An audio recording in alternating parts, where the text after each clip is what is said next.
member of WildGamesProductions.com and D20Radio.com. This is Luke Gygax. Having trouble with the antithesis of wheel? Don't worry, you've come to the right place. You're listening to Save or Die. You burst through the door, you find a small room filled with golden jewels. And a red dragon, he starts to breathe. Save or die!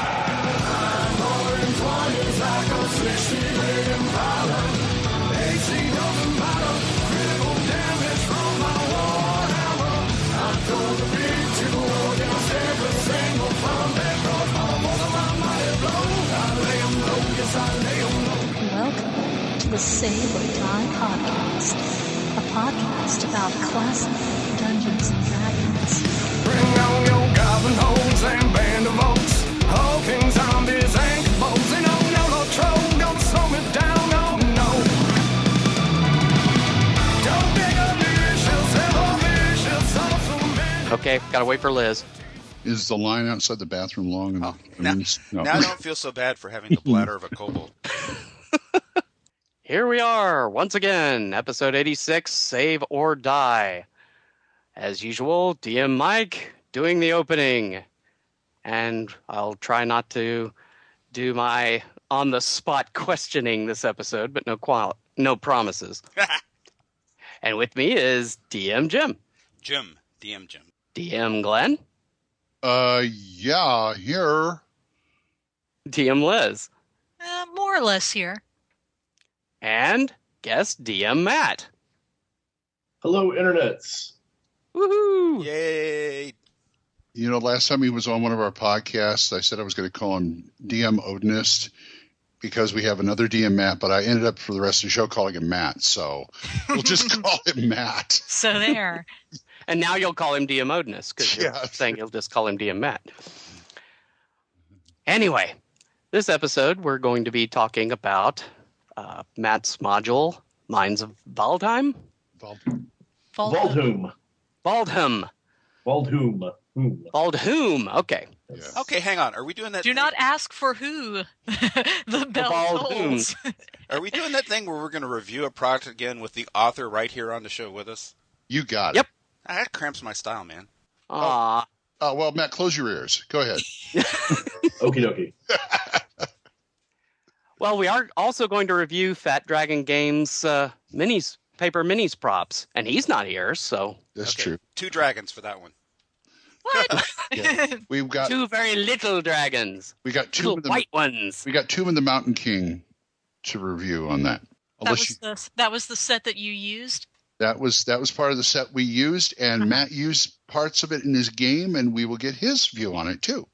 Oh, those would be perfect Excellent. for this module. Sure would. So he'll have some at the table opinions to give on the stuff. That is correct, sir. Cool.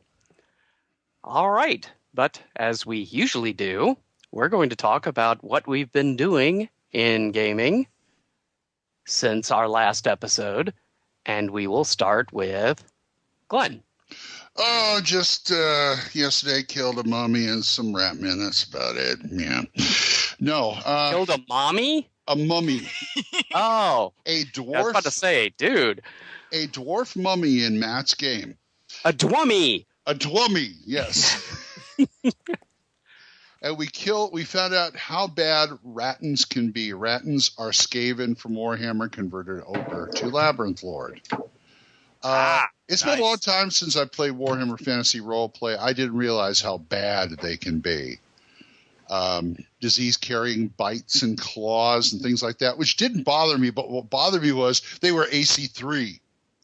Yarg. Yeah, it's like I have to have at least an 18 to hit them. Thank you very much. Oh, boo-hoo. Did you have to actually work for your XPs for change? We always work for our ex. What are you talking about? Damn. Yeah, we're always throwing Brad in front of us and stuff. All right, you know? Hey, Liz. Yeah? Giant rats.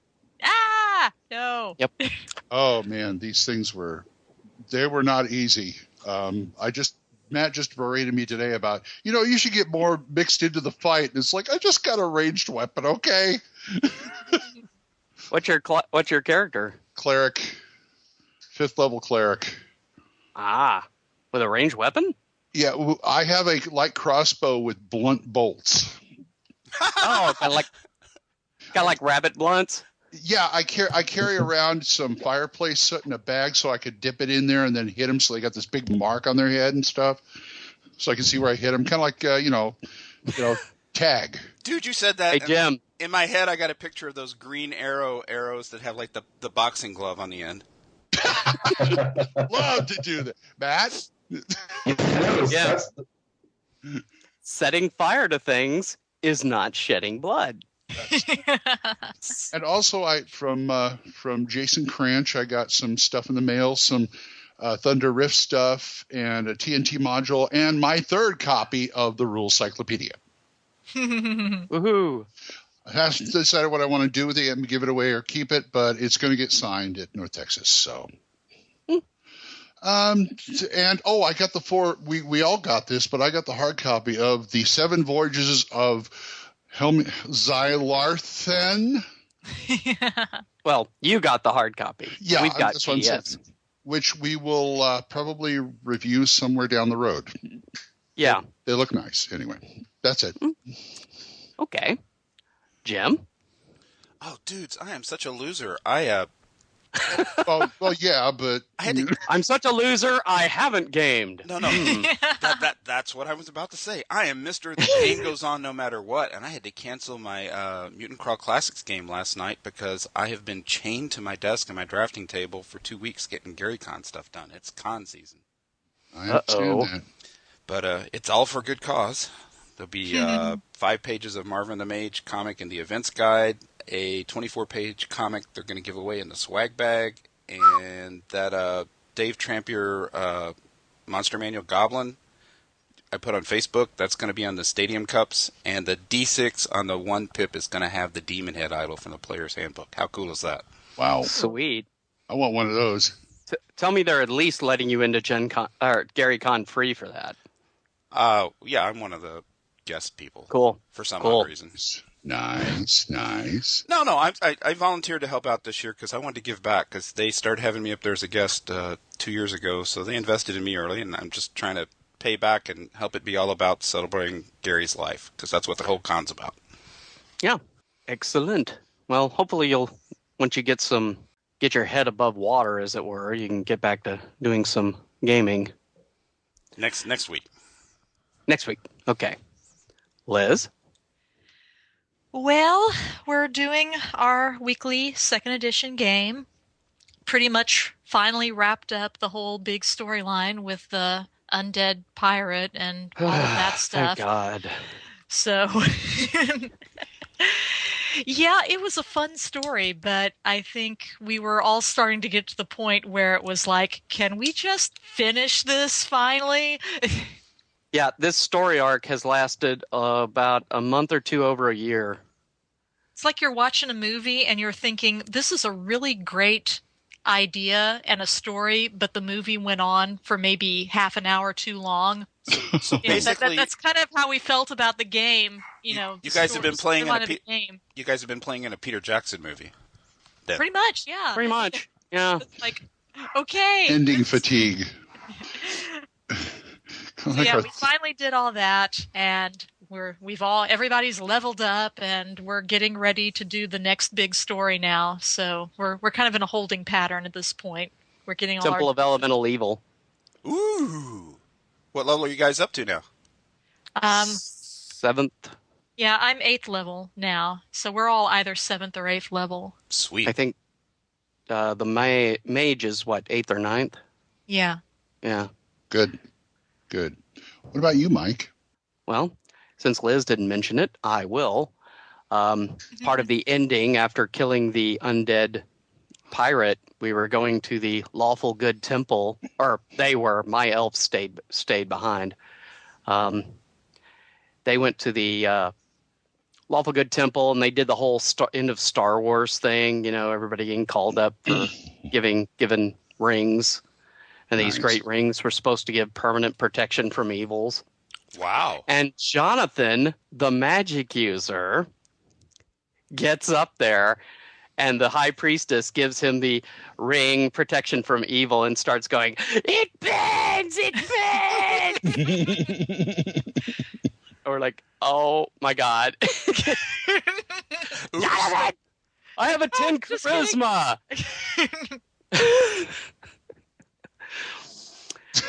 So the magic. Fortunately, that didn't result in our horrible deaths, or their horrible deaths. As I said, my character stayed at the tavern. So you guys outed your magic user.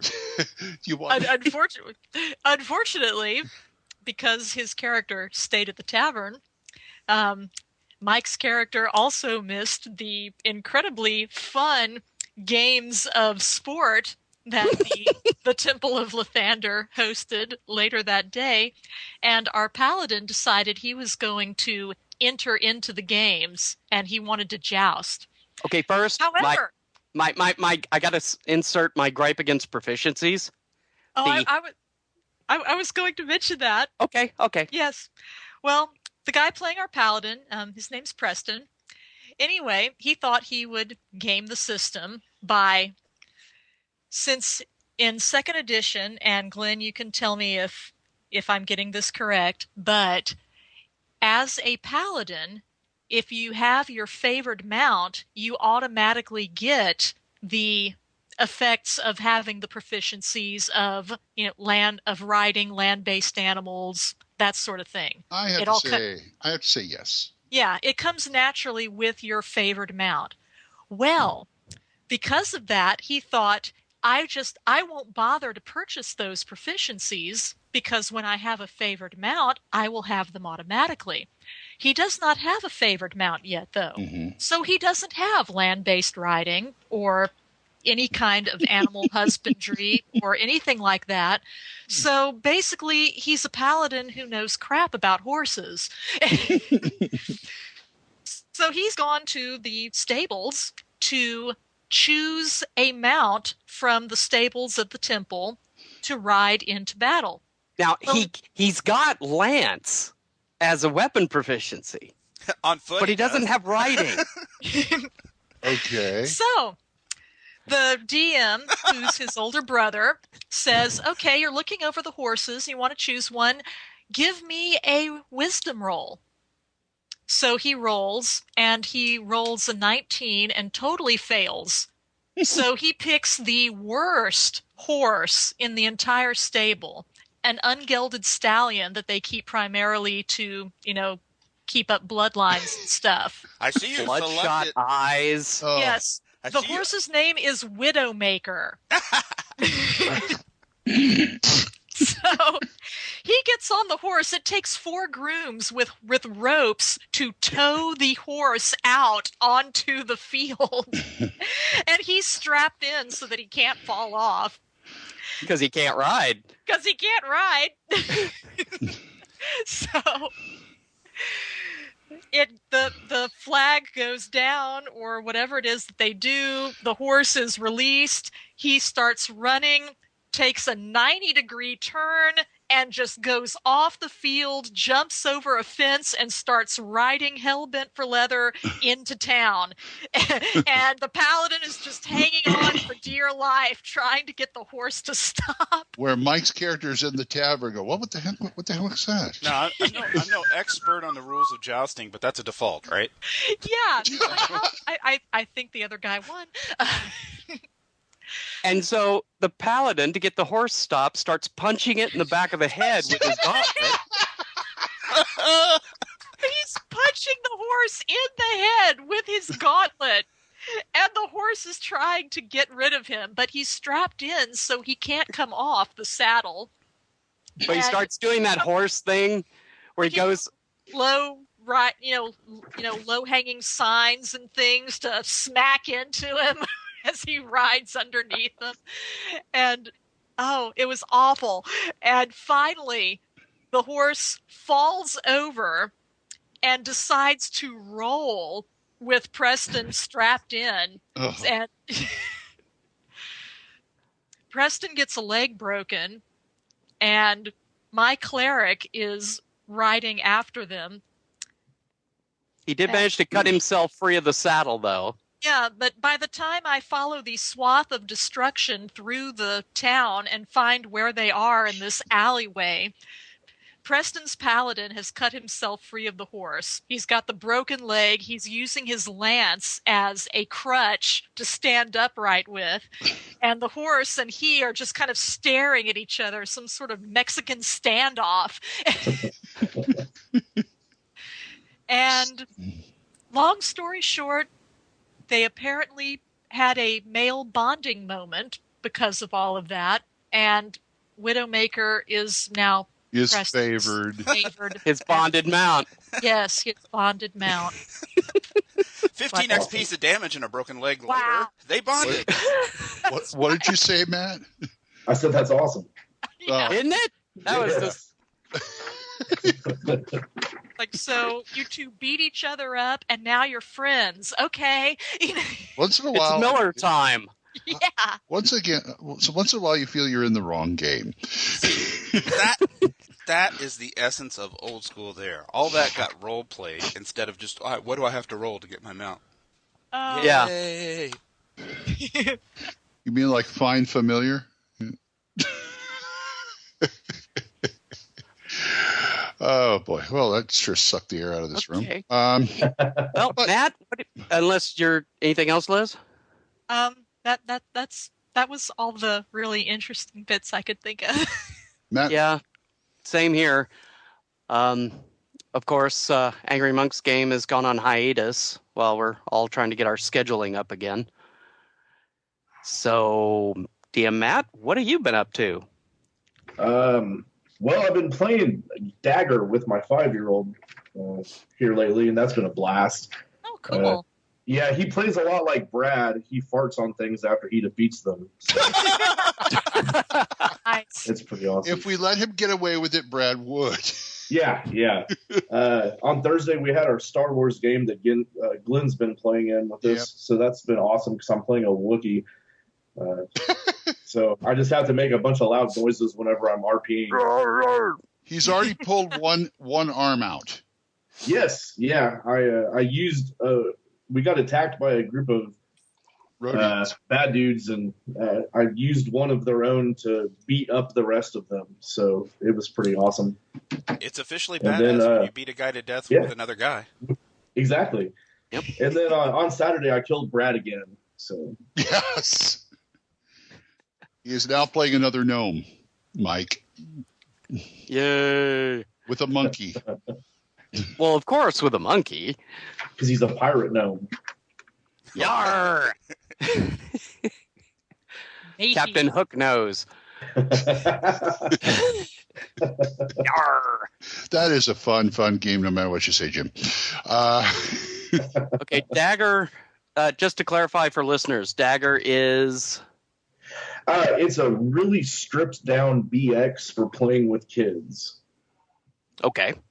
It's the combat mechanics are BX, of course. The class choices are knight, elf, dwarf, or wizard, and no clerics, but they give the elves and the wizards cure light wounds. No ability scores, but you have your hit table. They directed the DM to the BX rules to fill in any blanks that they left, but it's a pretty cool system. It gives you a single saving throw, kind of like Swords and Wizardry.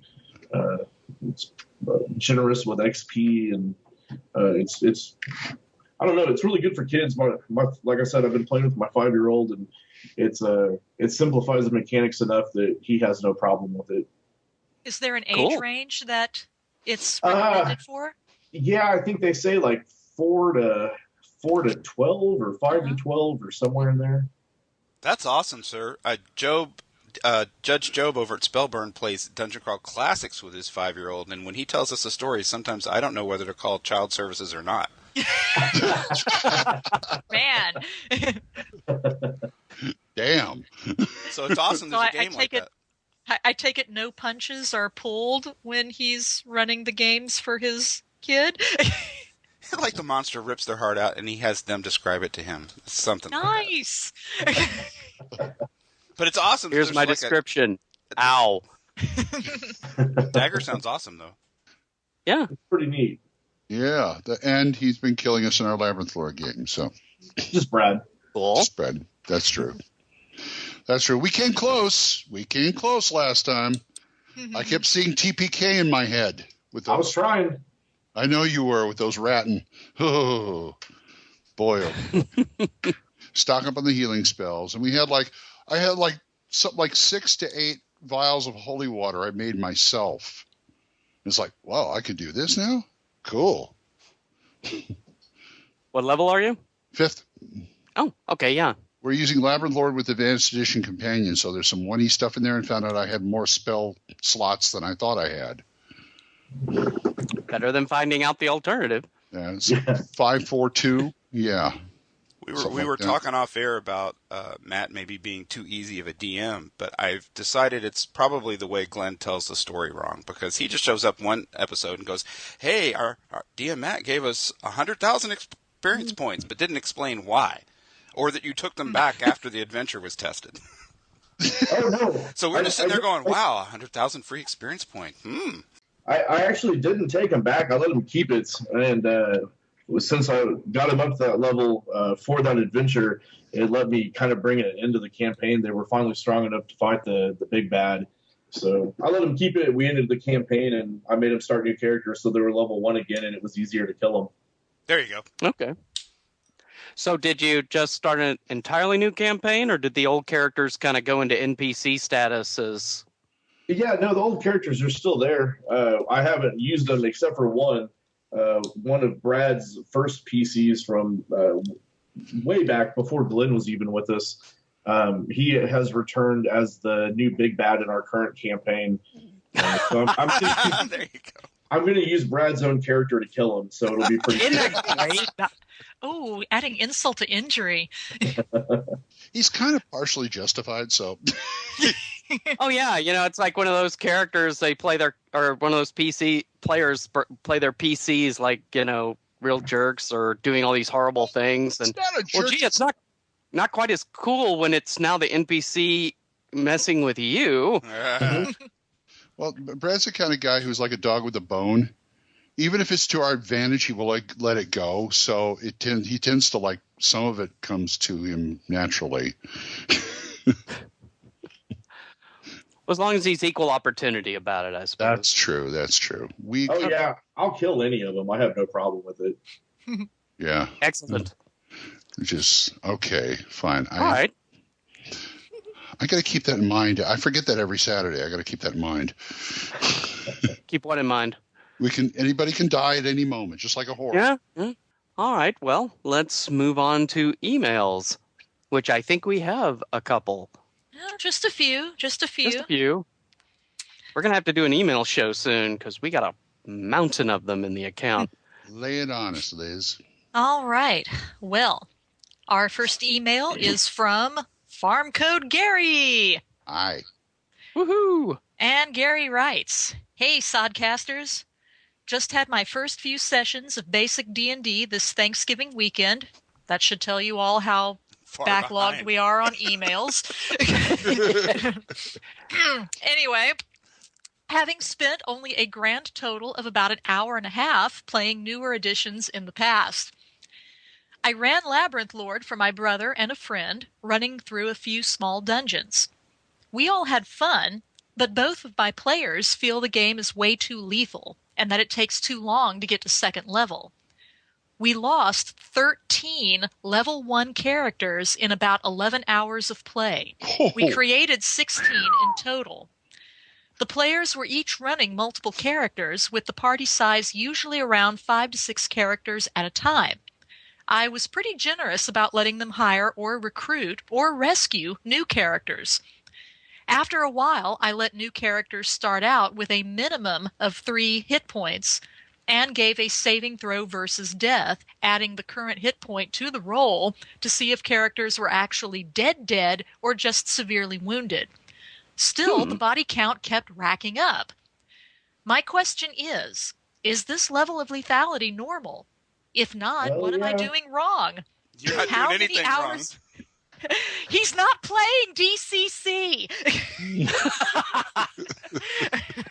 Let's just make that perfectly clear. How many hours of play does it normally take to reach second level? Thanks, Farm Code Gary. P.S. Thanks for addressing my earlier question regarding time tracking. Your answers were very helpful. You're welcome. Well, that's a very interesting question because I think, at least me, I need a little more information because that sounds a little too lethal to me. Out of 13 out of 16. On the other hand, I usually expect about 50% at that level. And what were they doing? Were they making, silly choices that maybe they shouldn't have? Or, what kind of monsters were they being put up against and what were their numbers? Did they not understand the value of running? It sounds maybe like it, because I'll tell you, when we very first started playing DCC, about half our group came straight from Pathfinder, and those guys died like mayflies, because they were just used to charging into everything. And old school, first level, you don't charge into everything. You can't. You investigate first. But Matt doesn't think it's too lethal. I'm kind of siding with that a bit, because I'm not used to anything else. Glenn has been trained well. Well, and if you're rolling hit points at first level, you should not have any expectation of making it to second level. I'm at least nice enough. I give them max hit points at first level. So you can maybe try that the next time you play and see if it helps your players. Yeah, I do that too. Max HP at first level. Also, are they dying one at a time, or are you doing TPKs, or what? Because, like, once again, in Matt's game, the first character is first level, max hit points, but if the party's been playing for a while and you get your character gets killed, you get your second character rather, that he's brought in at the average party level? Average party level, yeah. Average party level. And all that implies. And about the amount of time it takes to hit second level, I was thinking of Angry Monk's basic D&D campaign. We were all in the start of the campaign. We all had first level characters, and we, how many sessions did we play and never quite got to second? Yeah, several. And there were a couple of sessions with our first level characters. For instance, my elf kept either dying or getting close to death. Simply because she apparently had a gooier center than the other characters had. But but we also got an NPC to suck up damage now, so. True. Well, and of course, our games with Angry Monk were only about 2 hours long. Mm.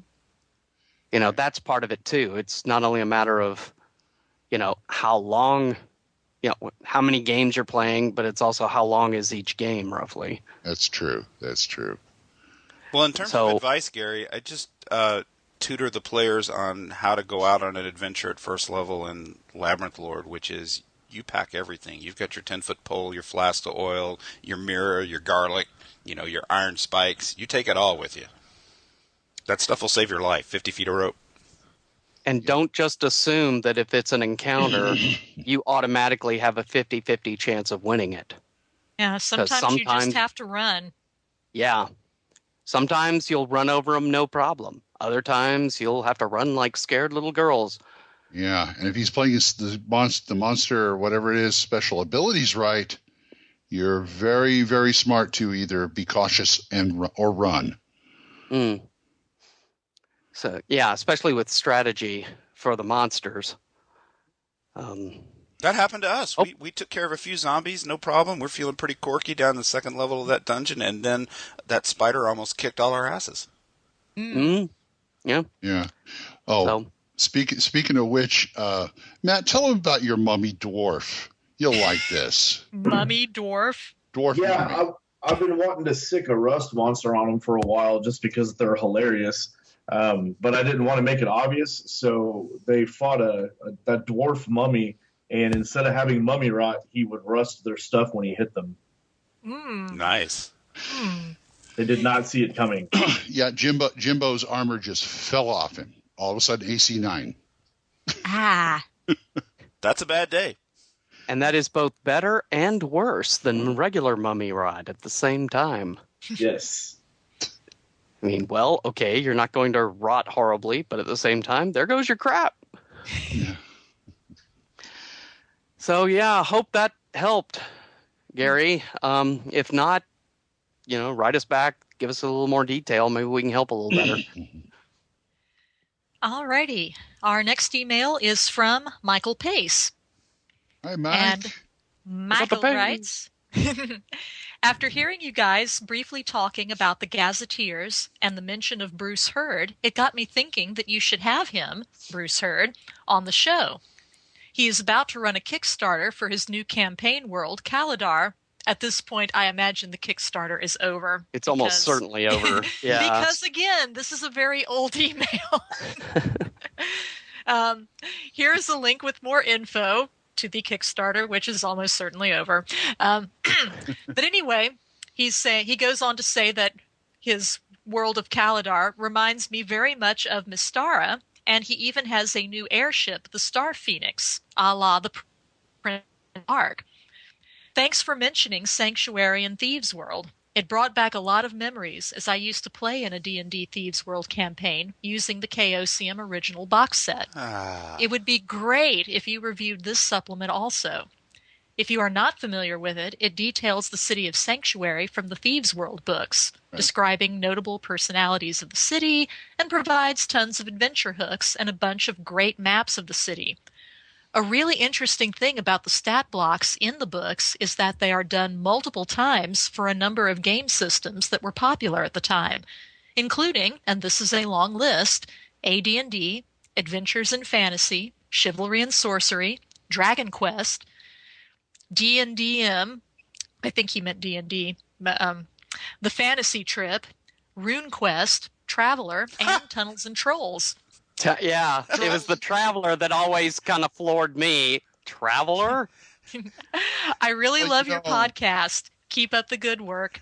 Michael. Thanks, Mike. I can totally see Kirk and Spock beaming down into a Thieves World planet and, finding a computer in charge.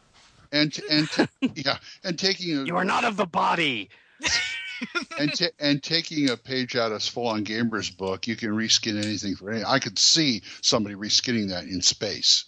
Well, some of the weird reskinning, things, but this is as is. Yes, but remember especially the later Thieves World books in the series, weird crap started happening to all those characters.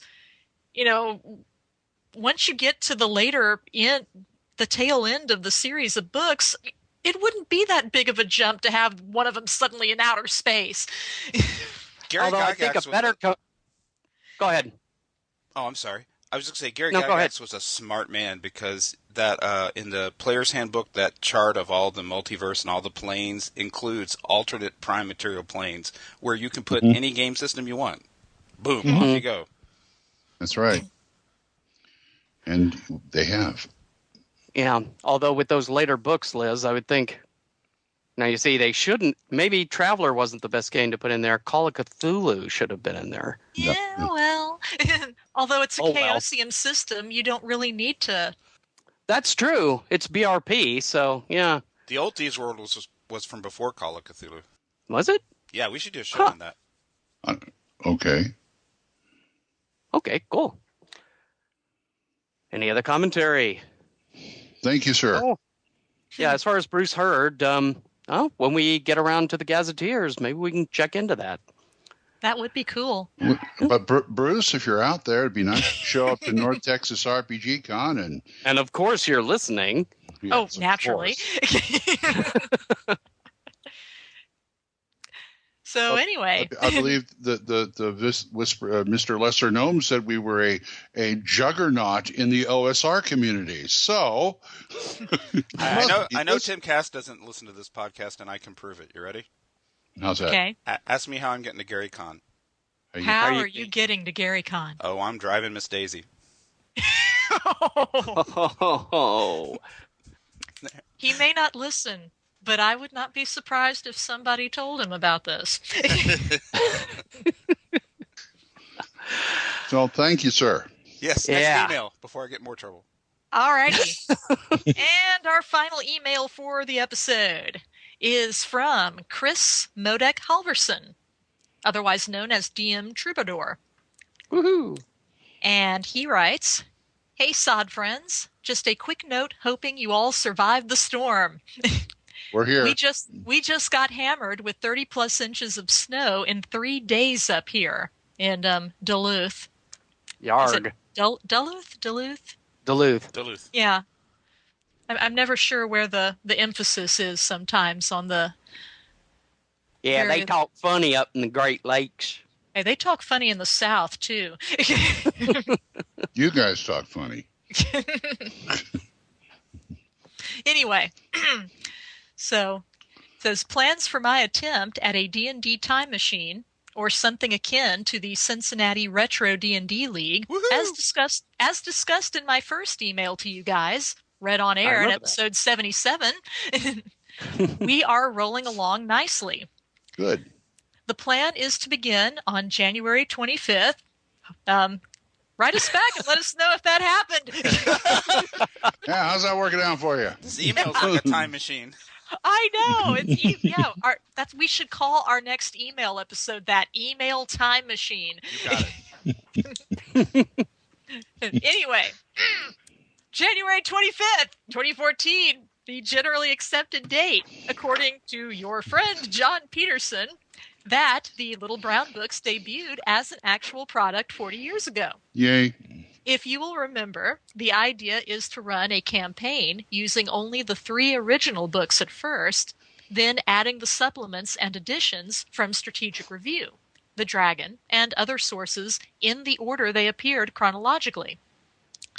Kudos and much thanks to Liz for providing an excellent solution, based on a question posed by Mike, regarding how new classes would be added to the game. Hey. In regards to introduce the class, the witch from Dragon number 5 being the example used, as an NPC first to get it established in the game world, then, as new players enter or PCs die, allow the witch class as a possible character option. Isn't it nice of him to remind us of this stuff? Yeah. It is. He's cool. Elegant idea. Thanks, Liz. Anyway, still some minor bugs to work out in regard to the timed release of additional materials, but otherwise everything is ready to go. We'll keep you updated, and if any or all of you are interested in joining via Skype, you would be more than welcomed at the table. Let me know. Your podcast keeps me sane. Your friend, Chris, DM Troubadour. Thanks, Chris. That's awesome. Although the sanity question is... No. I feel him, because before I joined the show, I used to listen to the podcast, and you guys have no idea how many of my coworkers' lives you saved with it. We're happy to help. We're glad to have kept you out of jail. Or on America's Serial Killers. That's awesome. Somewhere in the email bag is probably the next email. We should dig for it. Yeah, we should look for that. Could be. Yeah, we'll get to it. Don't worry. All right. Well, although speaking of doing shows chronologically, I want to give a shout out to Dead Game Society's new podcast, which they're starting on episode 2. They covered original D&D. And I'm given to understand that the next couple episodes are going to do Classic, then AD&D, then 2E. So, welcome to the Wild Games Productions family. Yeah, and they just joined WGP. So, well, speaking of shout-outs, give them a listen. Speaking of shout-outs, Liz hipped me to this new podcast this week. I think that you hipped her to, called Gag Men. And I listened to a couple episodes, and it's awesome. It's about old school games in general, obviously with a focus on D&D, but mostly it's just hilariously funny. It's really, really, really funny. And I think the way Liz, you and Mike got onto him is they gave us a shout out because they're doing one of the podcasters is doing what is it? Oh, a Game of Thrones flavored game called Game of Kobolds, and he's talking in the podcast about how something you said and something I said gave me the idea, and I'm like, really? What did I say? Because I don't remember what I said.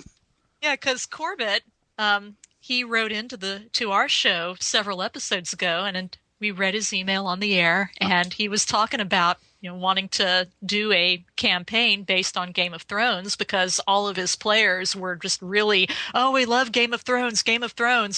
And, so he had written us to asking our opinion. It's like, well, what should I do? My gaming style is more along the lines of, Game of Muppets.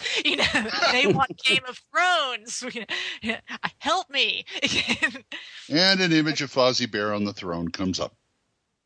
I would be totally down with a Game of Muppets game. But... Actually, yeah, but the way he did it was pretty cool. He took Keep on the Borderlands and basically turned the Caves of Chaos into a Game of Thrones scenario with interactions between the various tribes and treachery. And I don't know if he worked in... That's a whole case of awesome sauce right there. Yeah. Anyway, yeah. I believe it's episode 7 of their podcast called Game of Kobolds, and they do a great shout out to Save or Die, mention several of us by name throughout the podcast, and it's a really cool campaign idea, which they go into detail with if anybody wants to, do it themselves. Yeah, despite the kind of tongue-in-cheek title and way we're talking about it, the way he described it, you could play it totally straight if you wanted to. I want to go into the Caves of Muppets. Oh, of course you do. But I think my favorite part was when he first started talking about it, he was saying he was listening to Save or Die, and when he had sent in the email about it, and that Jim had told him he should just do it.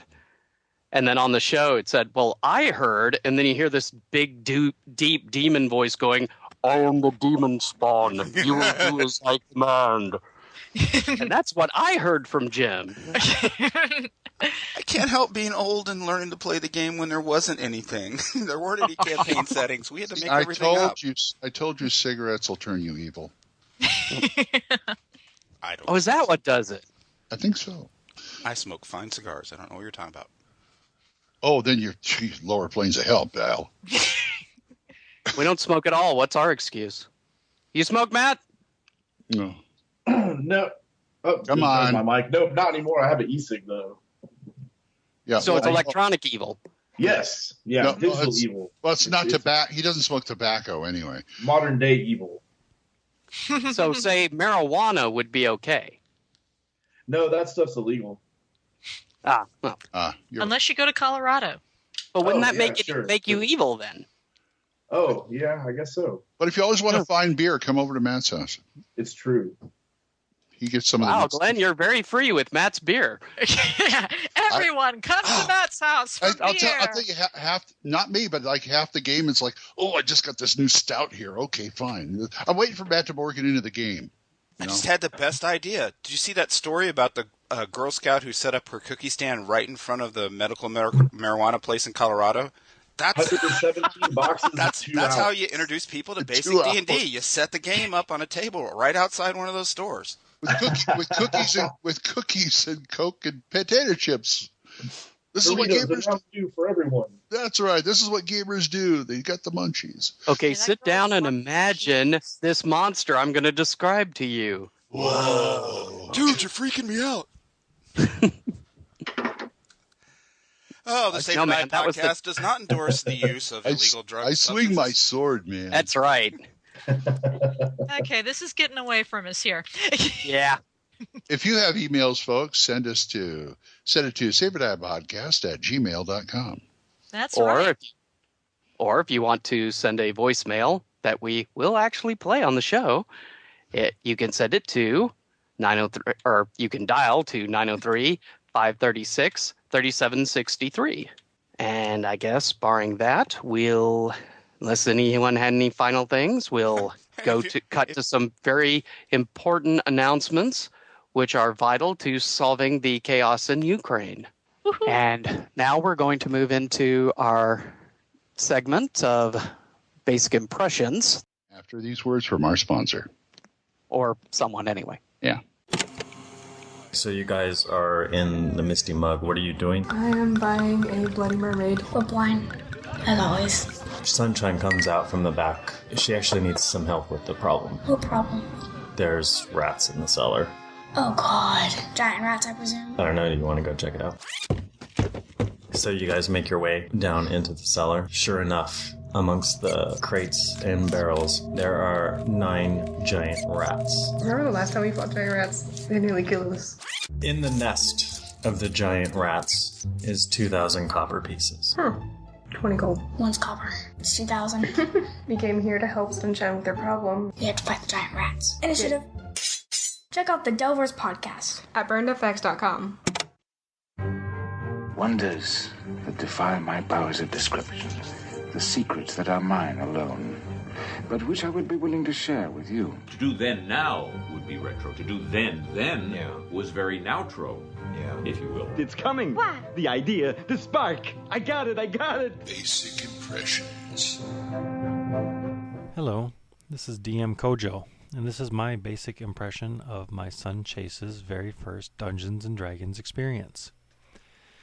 My son Chase just turned 8 in October, and he's been begging me to play Dungeons & Dragons ever since he saw me get back into it 2 years ago. I always told him that I wanted him to be 8 before we did this. So after his 8th birthday, sure enough, he came right to me and wanted to play Dungeons & Dragons. So this past weekend, we finally had a chance to do that. I broke him into the game using the Frank Menser basic red box, and using those rules, he created a character named Dim, the magic user. He made a second character named Zap, the fighter. So Dim and Zap set off to adventure in the basic adventure Frank Menser wrote in the Dungeon Master's book of the basic set, where they have to go and explore a castle that's been long abandoned. Right off the bat, they run into a carrion crawler, and Chase's first reaction was to say, "That's not fair, it gets 8 attacks and I only get 1.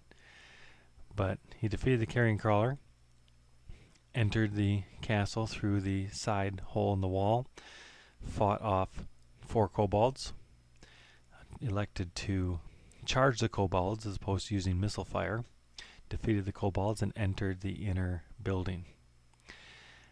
Once in there, he continued exploring and came across a room with 4 zombies. Unfortunately, Dim, the magic user, was reduced to 0 hit points during this combat, and Chase wisely elected to have Zap, the fighter, take Dim out of the room and flee the castle back to town where Dim could be healed. So Chase made a very wise decision and decided that he needed 2 more characters to be able to fight these zombies. So he created 2 more characters, a cleric and an elf. And then we set back out for the castle. He returned to the room and brought vengeance upon the zombies and successfully was able to continue the adventure. During the course of the adventure and all the encounters he came into, I was very impressed with his ability to manage 4 characters at once, something some of my adult players can't even do very well. I also was impressed with the fact that he's a very imaginative boy, and I could see him closing his eyes when he was trying to imagine what his characters look like or what monsters look like, or when I would read him descriptions of the rooms. He's really putting a lot of thought and imagination into it. He also had some very creative solutions to problems, which I was impressed with his problem solving. He's always been very good at this, ahead of his age in some regards. So he did a very good job with that as well. We had to end shortly after he defeated 2 harpies that were in one of the rooms, and that was a good point to stop for bedtime. He was very excited that we got to play. I was very excited that we got to share that experience. As I said, I was very impressed that an 8-year-old was able to manage 4 characters as well as he did. Was very organized, quickly picked up the which dice do what and the order that combat resolves in and things of that nature. So he's very excited. He wanted to play again today, but sadly Dad had to cut the grass today. But we'll play again, and he's very excited, and I couldn't be more thrilled that I'm finally able to share this experience with one of my children. Again, this is DM Kojo. Thank you for your time.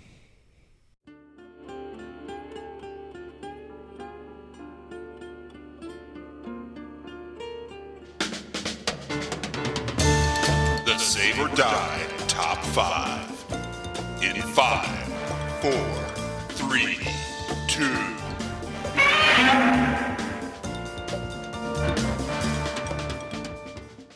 Our top 5, once again. This time we're covering the module Mines of Valdhum, written by DM Matt. Yay. Matt Evans. Matt Evans, if you're looking for him on Drive-Thru-RPG. Yes. Or Odinist, if you're looking for him on Dragon's Foot.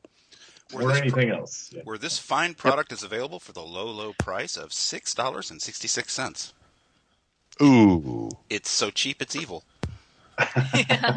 This last game, I got tired of hearing the number of the beast. So tell me, Matt, how did this come about? It was all Brad's fault. Okay. Brad's character, the guys had been zapped away from Mytharthur, and after a long trek, finally made it their way home, and they were going across parts of the island they were unfamiliar with, and Brad did something unspeakable with the corpse of a bugbear. Lost his powers. His god got very angry with him and took his powers away from his clerics. So he was doing a ritual to talk to his god and find out what he could do to get back in his good favor. And I gave him the clue, looking on the world map where they were at. They were next to a really big forest. So I told him that he had to help the green men fight the green beast. And real quick got the idea in my head of sending them up against a green dragon. And since we have 2 weeks in between sessions, by the next time we played, I had enough time to write the beginning parts of it, and it just kind of went from there. Wow. Mm-hmm. Wow. Now, this was the unnamed green dragon, right? Yes. Yeah, this one wasn't bad enough to have a name. Okay. Gotcha. Aw. Poor guy. Well, I'll tell you, the next one, He's working on it. The red dragon he pulled up next time, everybody said Scorch, and we all looked at each other. We're in trouble. It's named. Alrighty, well, let's start hitting our numbers. And Matt, feel free to put in your top 5, although you have the advantage of adding in your top 5s that you may or may not have experienced while writing the module as well. Sure. And we'll start with DM. Yep, I'm doing it again. That's okay, man. Yeah, I can't help it. Dude, we love you exactly the way you are. Jim. Yeah. Okay, fine, Jim. Okay. 2. I'm never straight on whether we're doing it in ascending or descending order, so I'm going to take my very favorite 5. thing. Oh, you just wrecked me. Yeah, start 5, go down to 1. Oh, because then somebody's going to steal my top one before we get to it. All right. It's a more of a general thing, but I love the way this is just written so that it captures the old school feel, because I go back to the monochrome modules and this reads and is set up just like one of those, except it's much better than those were back in the day because of the depth of the material. So it's got the old school feel of just good basic dungeon crawl adventures, and but with modern typesetting, stat blocks, and all that stuff. It's very easy to read, especially with my eyesight. So that's it. Perfectly captured old school feel with modern typesetting and stat blocks. Thank you. On a side note, Liz will be sitting out the module review because we agreed I would do the module review. She would do the Fat Dragon Games review. So that's fair. So you're going to do it for both of you? What? You're going to do it for both of you? We are a Gestalt entity in this instance. Yes. And Mike will be handling the module. And since he can't really see the Fat Dragon miniature pieces, I really can't comment on those. So you act as an autonomous collective, and there's a person of the week that, okay. Sure. If I had a wife that cooked like Liz, I'd do it any way she wanted me to, too. Yep. All right, leave it alone. Leave it alone, Clay. I'm talking to myself. Leave it alone. Number 5, Matt. It's all awesome. So should he be doing his own top 5? The humility, the humility with which this was written really impressed me. My 5th favorite thing about the module, I'd put it at last just because it was an afterthought to add it in there, is in the side quest, the Shrine of Thodolf Snowden.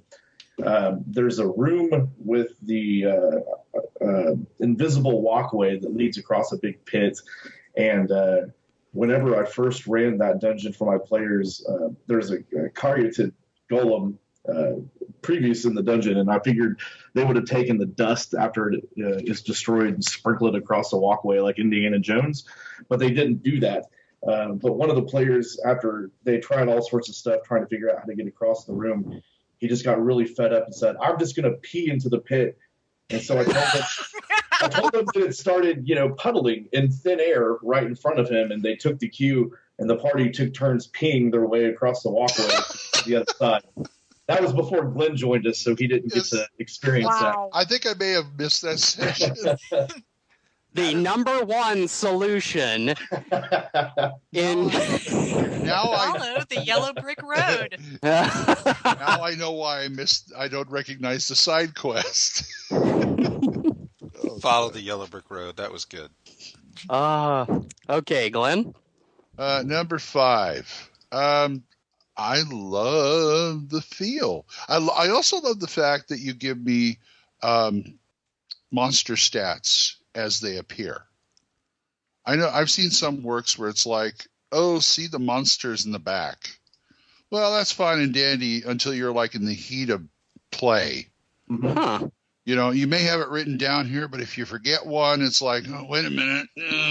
Okay. But it's right there. Huge wood spiders, 4. Boom. There they are. They appeared and they're at the bottom. I like that. It's interesting you say that because, like, the dragon stats are in the first room he could be caught in, but there's a bunch of rooms after that where you may actually be the place where you find him, but you get the dragon stats up front. Mm-hmm. Thanks, Jim. I'm just agreeing with you. Okay, cool. Yeah. All right, my number 5. Right, Gestalt. I like how the PCs, in some ways, you might consider it a railroad, but I don't. I see how it's just set up to where the PCs are strongly encouraged not to camp.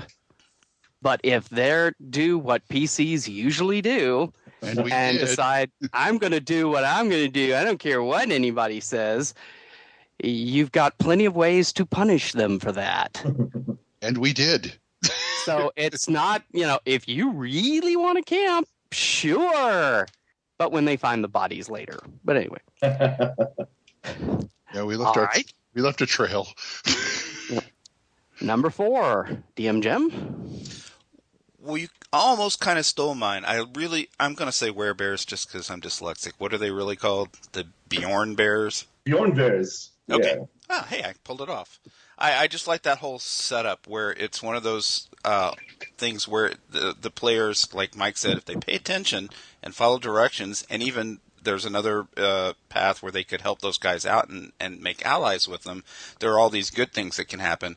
But most parties and most player characters, which let's face it, are all chaotic neutral, they're going to go in there and screw with the werebears and get the big paw. Nice writing. Yep. Thank you. Matt, you're number 4. I think the troglodyte fight going up the ramp. Oh, yeah. Oh, the marble ramp? Yes. The marble stairs? Yeah. Oh, no.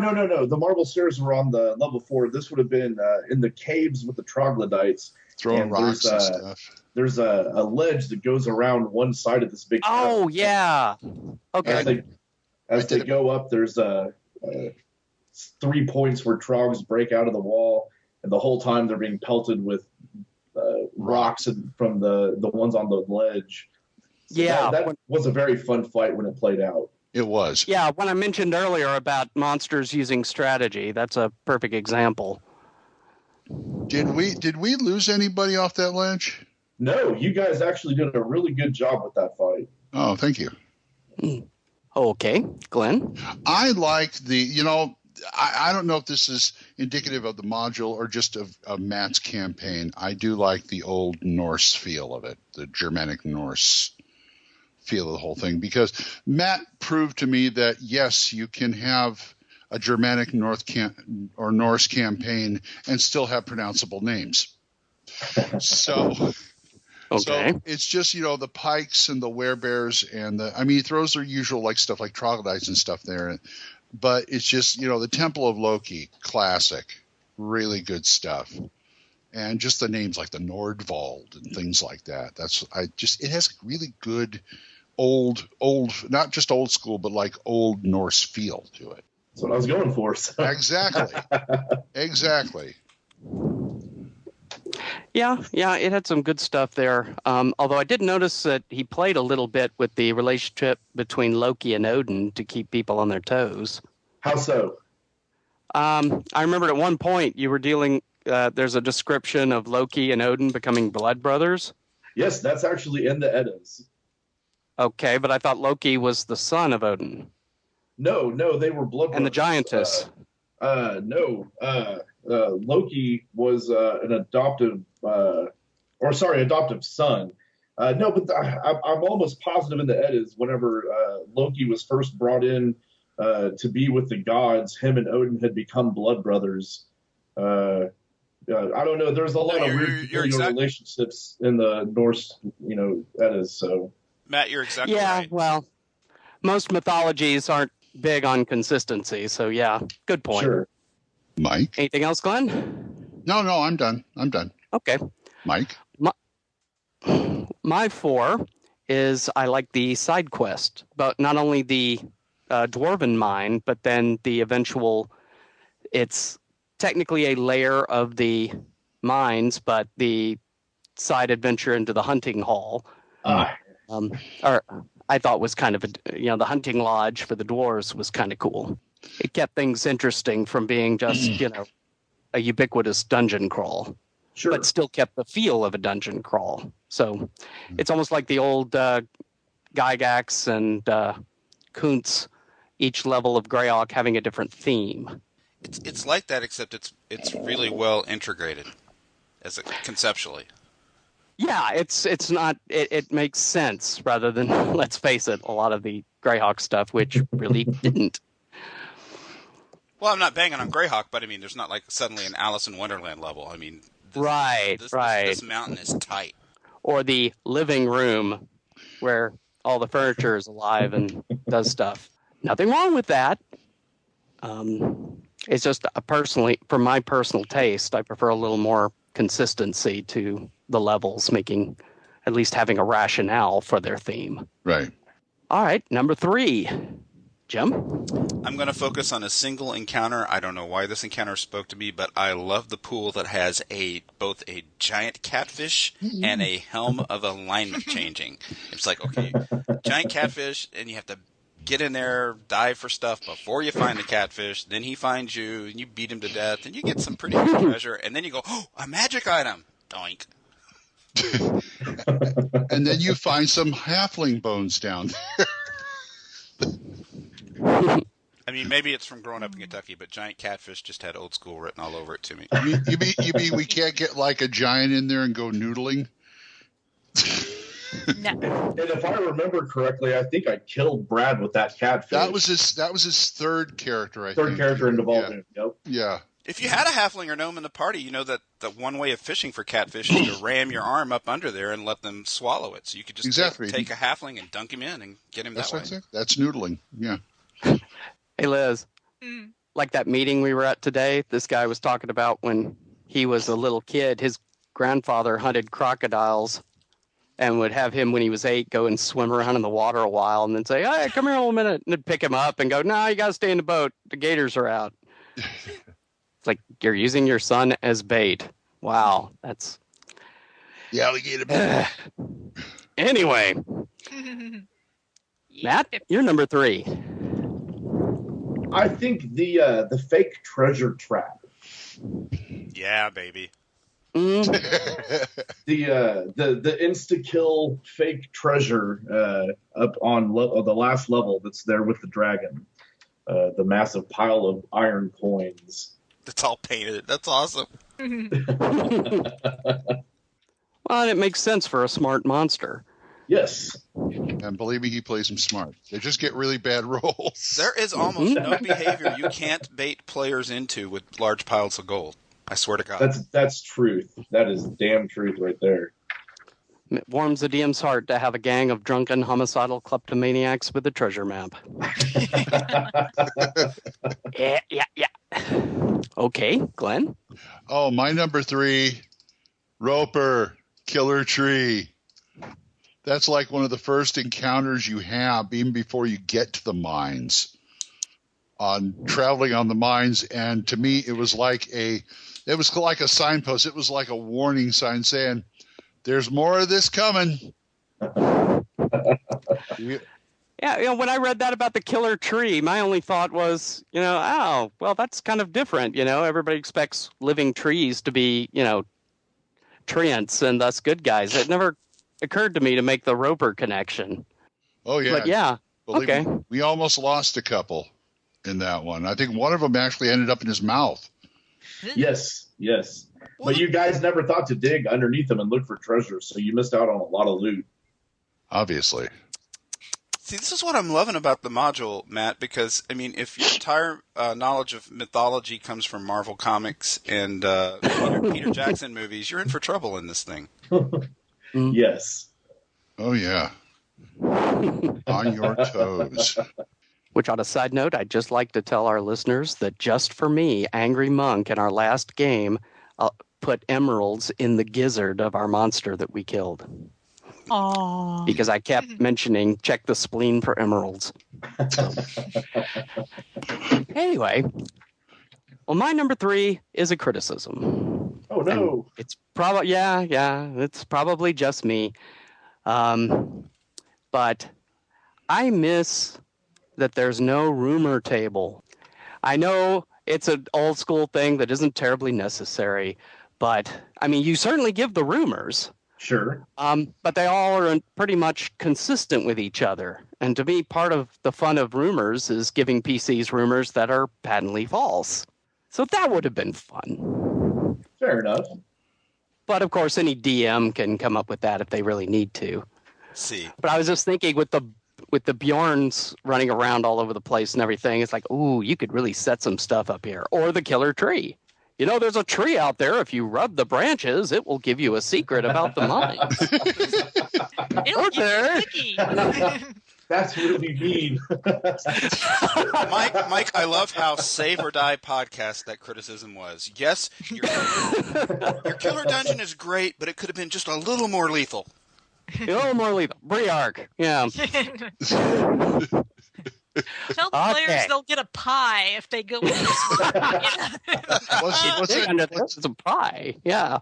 What's that Tomb of Horrors picture with the demon head and it says free ice cream in his mouth? Free ice cream in the Sphere of Annihilation, yeah. Free rumors. That was just that bit of extra to ensure character death. Yes. Anyway, all right, number 2, Jim. You almost stole this, and maybe you did, but I'm going to say it anyway because I loved it so much, was just the whole, the adventure, that mountain's broken up into compartments and levels, and, it's many, many adventures worth of dungeon. I was completely in love with the whole desecrated temple of Loki part of it, including the giant statue with the key on the end of the spear that you have to have, and you might not even notice. The idea, Loki doesn't get enough, airtime in D&D. The real Loki. Bet he will now. Not Tom Middleton. Nothing wrong with Tom Middleton. I love him, but, the real Loki. Yeah. And what would it, if you're just, some goon and you're writing this, you're like, oh, I'll put a Temple of Loki in there. But there's a whole backstory, and it's an old Temple of Loki that they already stomped dead once. So now you're in, the tomb of the desecrated Temple of Loki. That's just cool. Making sure there's stuff they didn't miss. Speaking of another side quest, which is also given. Yeah. Okay, Matt? Number 2. I would have to say probably the dragon fight itself.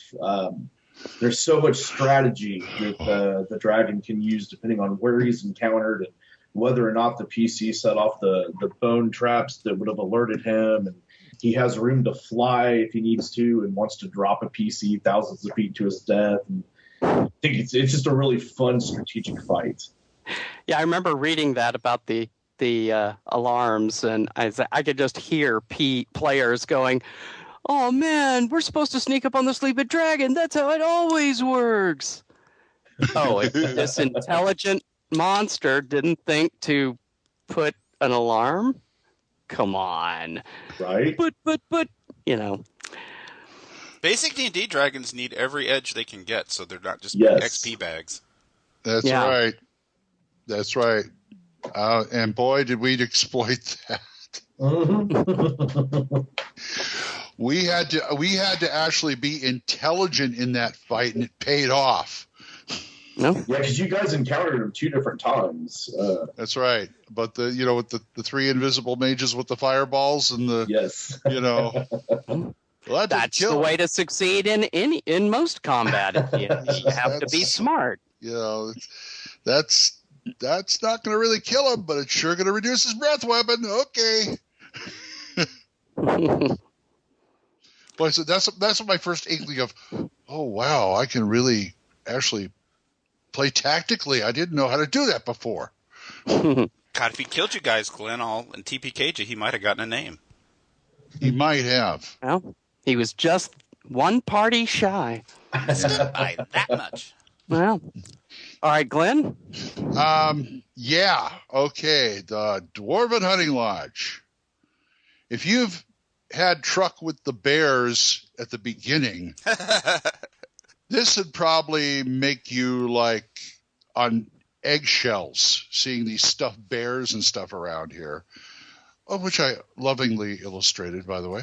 And that little dwarven statue chess game you have to do, moving the statues around. That was on the Temple of Loki. That was not the dwarf. Oh, that's okay. I thought it was in the hunting lodge. I thought the dwarves were trying to protect themselves.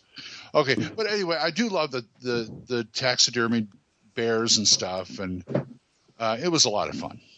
Were you guys smart enough to bust them open and find the stuff inside? They were. Sweet. Cool. Okay, my second. I hope Angry Monk is paying attention to this podcast. I hope not. Yeah. Need more taxidermy. Hey, Yama, how about a little treasure for the effort? But I'd say what I liked, my number 2 choice was the fact that not only are there lots of traps there, they're described. All too many dungeons or adventures have a trap say, the door is trapped, and if the thief doesn't find it, you take D10 damage. Like, no, these traps are actually described. So if the player playing the thief says, well, I look here at the door jamb, for example, or I look specifically at the knob or something, as a DM, you can give them a bonus because, well, they're actually trying to pay attention to the area, not just give me my roll. Oh, Matt loves his traps. Yes, I do. Those were really cool. I was actually thinking of you, Mike, as I was reading those descriptions, because I know that's your thing. Yeah, because it's pretty cool. Because, well, and since Liz isn't part of this particular conversation, but again, the mandatory Holmes reference, the thief skill there is remove traps. Not find traps, because anybody in Holmes has a chance to find traps, and they expect you to do the descriptive verbiage of what do you search specifically. So I think that's pretty cool. Hear, hear. Now, your number 1 gem. I don't know if you've considered this, Matt, and I am unaware of what the resolution was when you played this with Glenn and his group, but this entire adventure is one of those dungeons that once it's cleaned out, the players can set up a headquarters here, starting probably in the Dwarven Lodge, but with all the rest of it, which is what we all did in the old days. And to some, I don't want to say it, to some consternation of the DM, who started figuring out ways to make the dungeon so we couldn't take it over and make a headquarters out of it. But it's perfect for that if you wanted to. Mm-hmm. That was pretty much half of B1, wasn't it? Yeah. I mean, did your guys try and camp out there or give any thought to that, or were they just on to bigger and better things? No, they didn't, because at that point in the campaign, they were mostly concerned with getting home. They had no idea where they were at, and were at this point they were just starting to get their first clues as to how to make their way back home. So this was just kind of a bump in the road for them, and I think if they hadn't had that pressing matter of finding their way back, they would have, I'm sure, thought to take it over, because it wouldn't be the first time. They've already, the first group of guys, when I started my campaign a few years back, they actually took over a keep that I didn't plan on them taking over, and it actually has become part of the published world of Mythgarther. So this time they didn't, but it would be a perfect place for people who wanted to. Sweet. Oh yeah. Cool. All right. What was your favorite thing, Matt? Level 2, the Temple of Loki, the one with all the traps and tricks. We have a whole lot of hack and slash gaming with our group, and this was a really fun level because there's almost no combat, and I really stumped them. They were stuck on that chess room for at least an hour. Nice. So that was really awesome. Sounds like our games of chase. Yeah. Here's a puzzle. It's like, oh God, we're gonna be here all day. Well, there's usually a deal on a level like that where there's multiple puzzles, and you'll sail through 3 or 4 real quick, and then there's one you can't crack, no matter what you think of. It's not right. Not our group. We'll be stuck at the knock joke at the first. It'll be an Can hour we just kill something? Yeah, it'll be an hour in, and Chase will just be looking at us like we're dribbling on our own shirts. It's like, this one isn't hard. It isn't hard. And we're all going, yes, it is. You know. Answer this riddle. What does the undead pirate say when you stake him?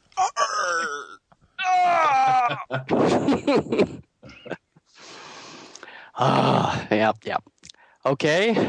Oh, and speaking of which, I had a backup in case somebody stole one of my ideas. I love the undead dwarves. I mean, that's so much better than just plain old zombies. Zombies, yeah, I've seen zombies. Nope, undead dwarves. Yes. Yep. Reminds me of Chase's game where he was talking about playing a Spelljammer game where he had a wight get loose on a asteroid full of gnomes. So you land there later, and you've got this asteroid with like hundreds and hundreds of gnome wights. That is awesome! These little horde of short people running toward you. That's when you're a magic user and you're glad you also have a Mark 7 blaster rifle on your back. Yeah. Oh, wow. Okay. Your go, Matt. I already gave one. Oh, for your number one? Okay, Yeah. then. Sorry. Glenn? Well, I was going to say my number one favorite thing was there was no yellow mold in it. That's a plus. Yeah, that's one of my two ties for favorite. Where? I don't remember yellow mold in this. In the top, when the first thing, the kitchen area? Yep. There's the room in level 1 where if you disturb the bats, they'll fly around the room and they'll knock over something with mold in it. Cauldron, yeah. Matt, you bastard. I gotta say, I like the way you did the maps. They're really, really pretty and they're clear. Thank you. Especially the way you laid out the chess thing. Yeah, that was vintage, old school, right there. Yeah, on the Temple of Loki, the whole chessboard. Yeah. That was way cool. You surprised me in cartography. I shouldn't by now. But, well, electronic cartography. But anyway, bravo. Thank you. You're welcome. Mike? All right, well, my number one, like I said, was split between the Cauldron of Yellow Mold. Yellow Mold is you mention it. Always cool. From a DM perspective. From a DM perspective, yeah, okay. But the other is the not constant exactly, but it was a recurring use of save or die poisons for the monsters. It's not old school D&D if I don't use save or die poisons. That's right, save or die. And a standard operating procedure now in Matt's campaigns is you save versus death or you die, period. Well, that's why they call it save versus death. No, but I mean, he lets you have one save, and I think he's being generous. Yeah, Yeah, well, those players, you don't give them their saving throws. They get grousy, so. They're like cockroaches, yeah. Hey, Glenn, if you can't run with the kobolds, stay on the porch. There you go. All right. Well, now that since we're still on the subject of top 5, we shall segue to top 5 too. This time for the Fat Dragon Games props, Hall of the Mountain King. That was, I think, Dungeon of the Mountain King. Dungeon of the Mountain King? No, Tomb of the Mountain King. I'm sorry. Tomb of the Mountain. We were both wrong. There is a Mountain King involved. Actually, yes. in the show notes you have Tomb, but the website says Halls of the Mountain King. Well, they have different sets as part of that. Kings. And that's what we got sent. Tomb of the Mountain King. Okay, I sit corrected. Then we're both right. Fine. We can all be right. And I am turning it over to Liz. Oh, man, I gotta do the round robin thing? A new gestalt. Yep. Okay. So, top 5 for Tomb of the Mountain King, or Halls of the Mountain King, or whatever you want to call it, but there is a Mountain King. The fill in the blank of the Mountain King. Yes. Now, Fat Dragon Games, as many of you should already know, has been over the years creating a wide array of products to a plethora? use. A plethora. Little Trekkies joke there. Anyway, yes. Wide range of products for all different kinds of scenarios, use for miniatures. You've got cities, you've got wilderness terrains, you've got everything in between. Basically, if you need something, chances are very good that Fat Dragon Games has put out, something that you can create the paper miniatures, the terrain sets for. So this one here that Matt used in running Glenn and his group through the module that we were talking about earlier was the tomb/hall/whatever of the Mountain King. Yes. So, I'm going to try and channel Mike here. So, channeling Mike, what was your number 5 DM Glenn? Oh, I'm gonna be pulling from my anal vortex on this one, folks. Okay. So my number 5 is the presentation. I think it's very slick, very beautiful, and they all come with not only instructions on how to build whatever set you got, but also beginner's guide to card modeling, which gives you an overview and kind of, this is how you do it. These are the procedures type of thing. And I like that. Very thorough. Okay. What about you, Jim? What was your number 5? I don't have 5 things on these things. It's just time for me to be a pain in the ass. When I was a young player, my teens and 20s, I would have jumped on stuff like this with both boots and been printing them out and folding them up and stuff like that. But I just don't use terrain or miniatures at this point in my gaming career. So, I mean, recognizing that other people do. They're beautiful. They're gorgeous. You should definitely, if you have any interest in the terrain, you should. On the table with 25 or 28 millimeter miniatures, you should go do it. Especially because I have one thing. They come with customizable PDF layers. So it's not just gorgeous art, but it's gorgeous art that you can get in and customize for your particular campaign. Well, my number 5 was, as Glenn mentioned earlier, there's some, the art is gorgeous. It's very high quality textures and things on there. This is not cartoony looking stuff that you're putting together. It's just absolutely beautiful work. I'm in awe every time I look at the quality of the art, and as everyone said, it's amazing. Yeah.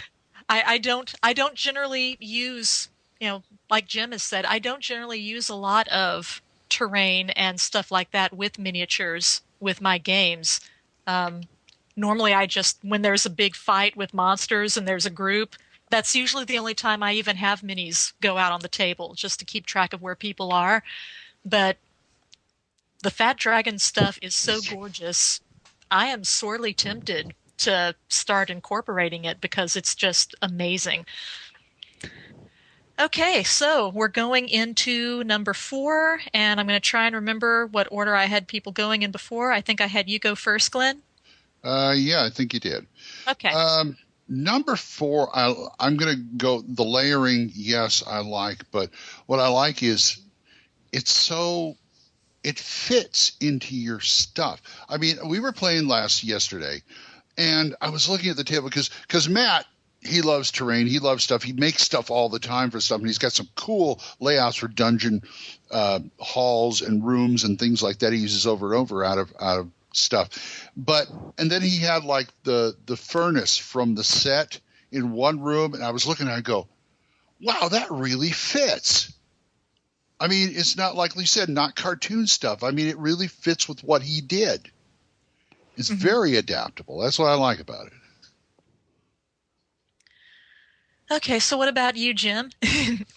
I mean, I've kind of already said everything I can say about this. Yeah. But I'm going to make you talk anyway. Okay, well, I can always do that.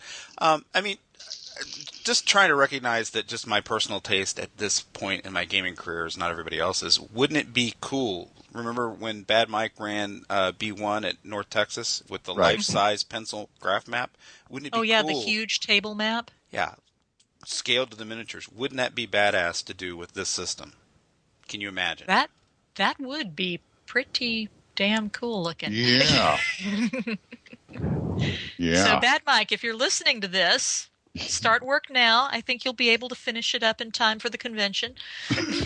I'll buy no them. Pressure. I'll buy them if somebody else puts them together.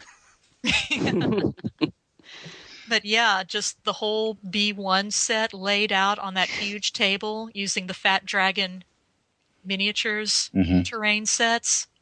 That would be awesome looking. Perhaps even a North Texas specific product. Ooh. Hear that, Fat Dragon, guys? Yeah. I don't think Mike did that life-size graph map. One of the players one of did. the players so had. Whoever you were, get on it. No thanks, just get on it. Yeah. Because remember, when Jim says that, you should hear, "I am the demon spawn. You will do as I command." That was an effect on the other podcast, and you do it perfect just with your voice. What about you? Jim has powers. What about you, Matt? What was your number 4? My number 4 is kind of a criticism. There's not a whole lot you can really say bad about the Fat Dragon game stuff. But once again, I've bought quite a bit of their stuff before and really like it, and I've used the hell out of it in our games. But the one thing that I think people should be aware of if they've never bought their stuff before, if you have an inkjet printer, get ready to spend a lot of money on ink cartridges because you will go through a lot of them printing this stuff out, especially if you're going to print out, if you're like, for me, I'll get their sets and just get certain set pieces because I have my own terrain that I already use. But if you're actually building this with their full scale, interlocking pieces and whatnot, you're going to print a whole lot of stuff and you're going to go through a whole bunch of ink. So that's kind of a downside to their stuff, even though it's neat that you can print as much of whatever you want. If you have an inkjet printer, it's going to hit your wallet pretty hard. Well, I tell you, Matt, they know me by first name down at Office Depot now. Mm-hmm. Yeah. So, and granted, you can always go get it done somewhere like that. And it's going to be cheap. I was going to say, in your opinion, then, would it be more cost effective to go to a place like Office Depot, Staples, Kinko's, whatever, and have them do it? Yeah. Absolutely. Unless you have a color laser printer where you're getting, way more page per cartridge count than you are out of the inkjet. If you're trying to do this on an inkjet, but you want to do a lot of stuff, it's probably going to be cheaper just to pay somewhere else to do it for you. Yeah. You'll go through a lot of ink. Boy. And I know because I've killed cartridges on their stuff before, so. And you should print it on cardstock, which drives the price a bit more. You can't do this on plain paper. It just doesn't hold the shape right. Yeah, they say, plain paper, I'll just glue it down. No. Do it on cardstock. Just gluing it down, you just make a mess and stuff. And, anyway. Well, my number 4 is the introduction to card building or card model building or Isn't card that modeling. nice? There, yes.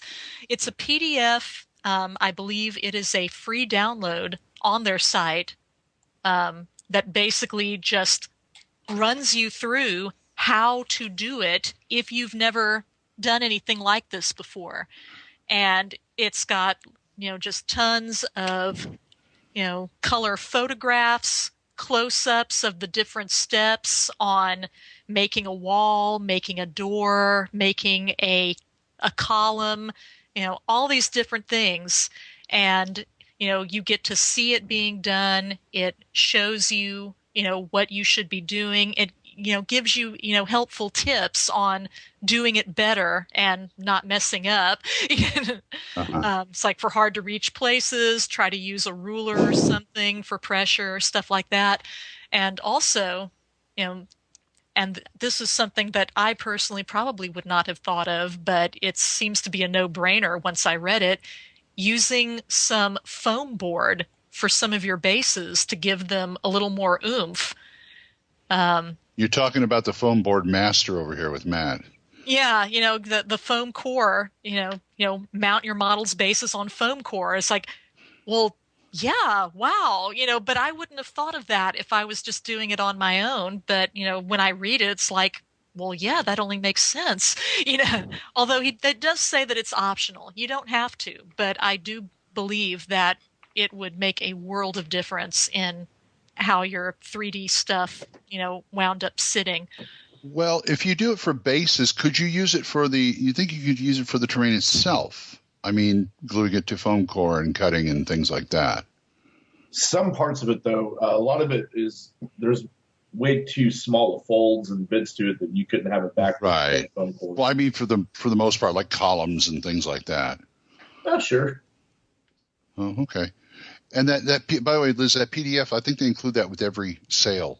It's in the package. Mm-hmm. That's actually important, Liz. I hadn't thought of it because, like you and I have been to art school. We're pretty handy with an X-Acto blade, I imagine. I know I am. Oh, yeah. After my 2D and 3D design classes, I've used glue sticks and X-Acto knives and all kinds of crap all over the place now. And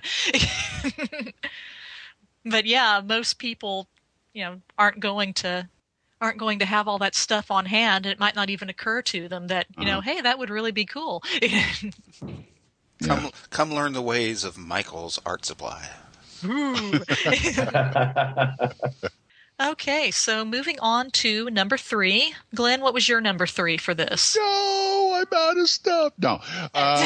Make something up. The logo looks nice. No. No, I really think that they do some. I mean, well, I guess it's kind of a criticism. Okay. Oh, Glenn's got a criticism? Wow. The price point's a little high for me. I know we got like these, gratis and all that kind of stuff because we're reviewing it, but I was looking at the prices like this one's at $15 for this one level. Ugh. On the other hand, compared to buying something from, say, Dwarven Forge. True. Yarg. You are saving an awful lot of money. This is true. Yes, this is true. I've seen the Dwarven Forge stuff. Which is also beautiful, but damn. Yeah.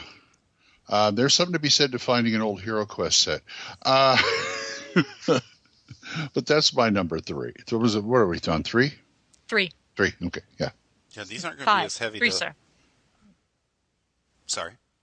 Yes. Is it my turn? It's your turn. I was just making a Monty Python joke. That's okay. It is, Jim. I was going to say the exact opposite of what Glenn just said. There's a shocker. I mean, well, when you're using the anal vortex, that happens sometimes. Well, I know you make a good point, which is a lot of gamers are cheapskates, and these price points. These price points would make some people blink, and me too, a couple of jobs ago. Some of them are $5.99, some of them are $12.99, and I can, hear it going through people's heads. That's a lot of money to pay for something that just shows up as a PDF. But here's what you're getting for that money. You're getting real, actual painted art. There's a lot of these things out there that the art is rendered much more cheaply. Sometimes it's even just cartoon art, which nothing wrong with that. I do cartoon art myself. That's very good, but these pieces have been like painted and textured in an almost photorealistic way. Like when there's an altarpiece or something like that, in a black and white photograph, it looks like it was sculpted in 3D. That's how well rendered some of this stuff is artistically. So you're getting that. It comes with instructions you talked about and just comprehensive folder after folder. So when you pay the $12.99, you get a zip file that's just got folders within folders within folders of this stuff. So that's and once you do the layer options, you could make the same building, 5 or 6 different ways, and you have a whole bunch of different buildings pretty much. And they did one of my favorite just sort of marketing philosophy things where nothing's watermarked or DRM. They're just trusting people. This is a fair price. People will buy it, and we don't care who steals and copies it. Here's the art unfettered. I mean, love. They do ask, please don't file share, because it hurts small companies like ours. They always have that on their sheets. But you're right, they don't do the watermark over it and stuff like that, because that's going to ruin the appearance of the thing once you print it out and put it together. So you get a lot of bang for your buck you're spending there. Matt must have thought so. He bought them. Yep. Oh, that's right. Never mind. Number 3, Matt. My number 3, I think, would be that for people like me who are real into building their own terrain and who use a lot of it in their games, you can buy their sets, and instead of there's all the stuff that you can build that I already have, but there's all the cool little pieces like the little bone walls that were in this, that are like the little 2-inch wide sections of stand-up wall that have art of a burial niche full of bones in them.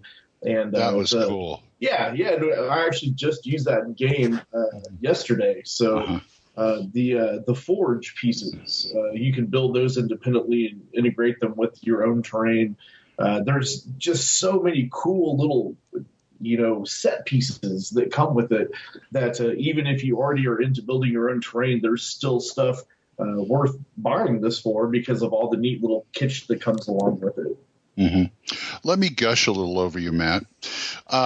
I like your setup because he takes the Dwarven Forge stuff. He's got his own dungeon rooms and things he puts together with toothpicks and foam board that he's painted and stuff. He's got old Hero Quest props he puts in there, his own miniatures, and it all fits.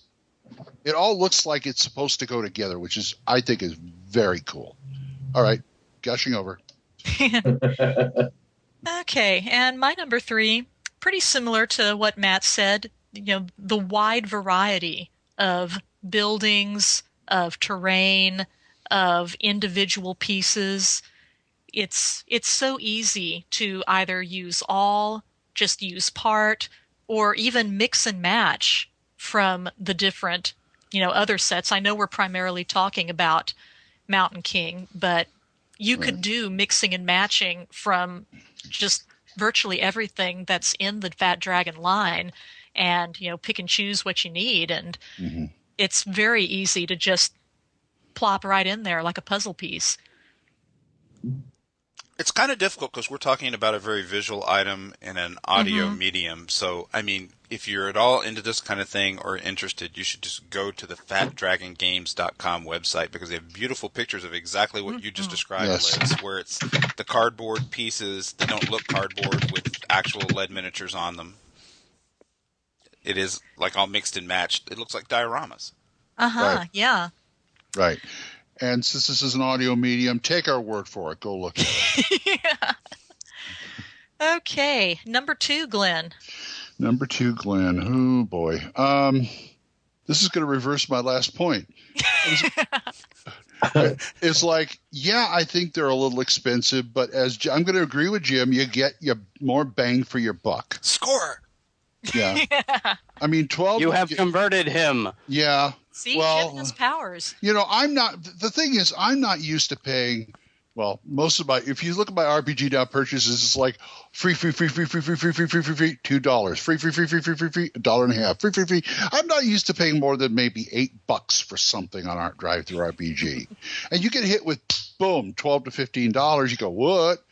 But then you open the thing, and it's like a treasure chest. It's like a chest in a dungeon. You open it, and you got all these goodies that are customized. And yes, the layers thing is neat. I love that. So, yeah, you do get the bang for your buck. So that was the flip side of what I said earlier.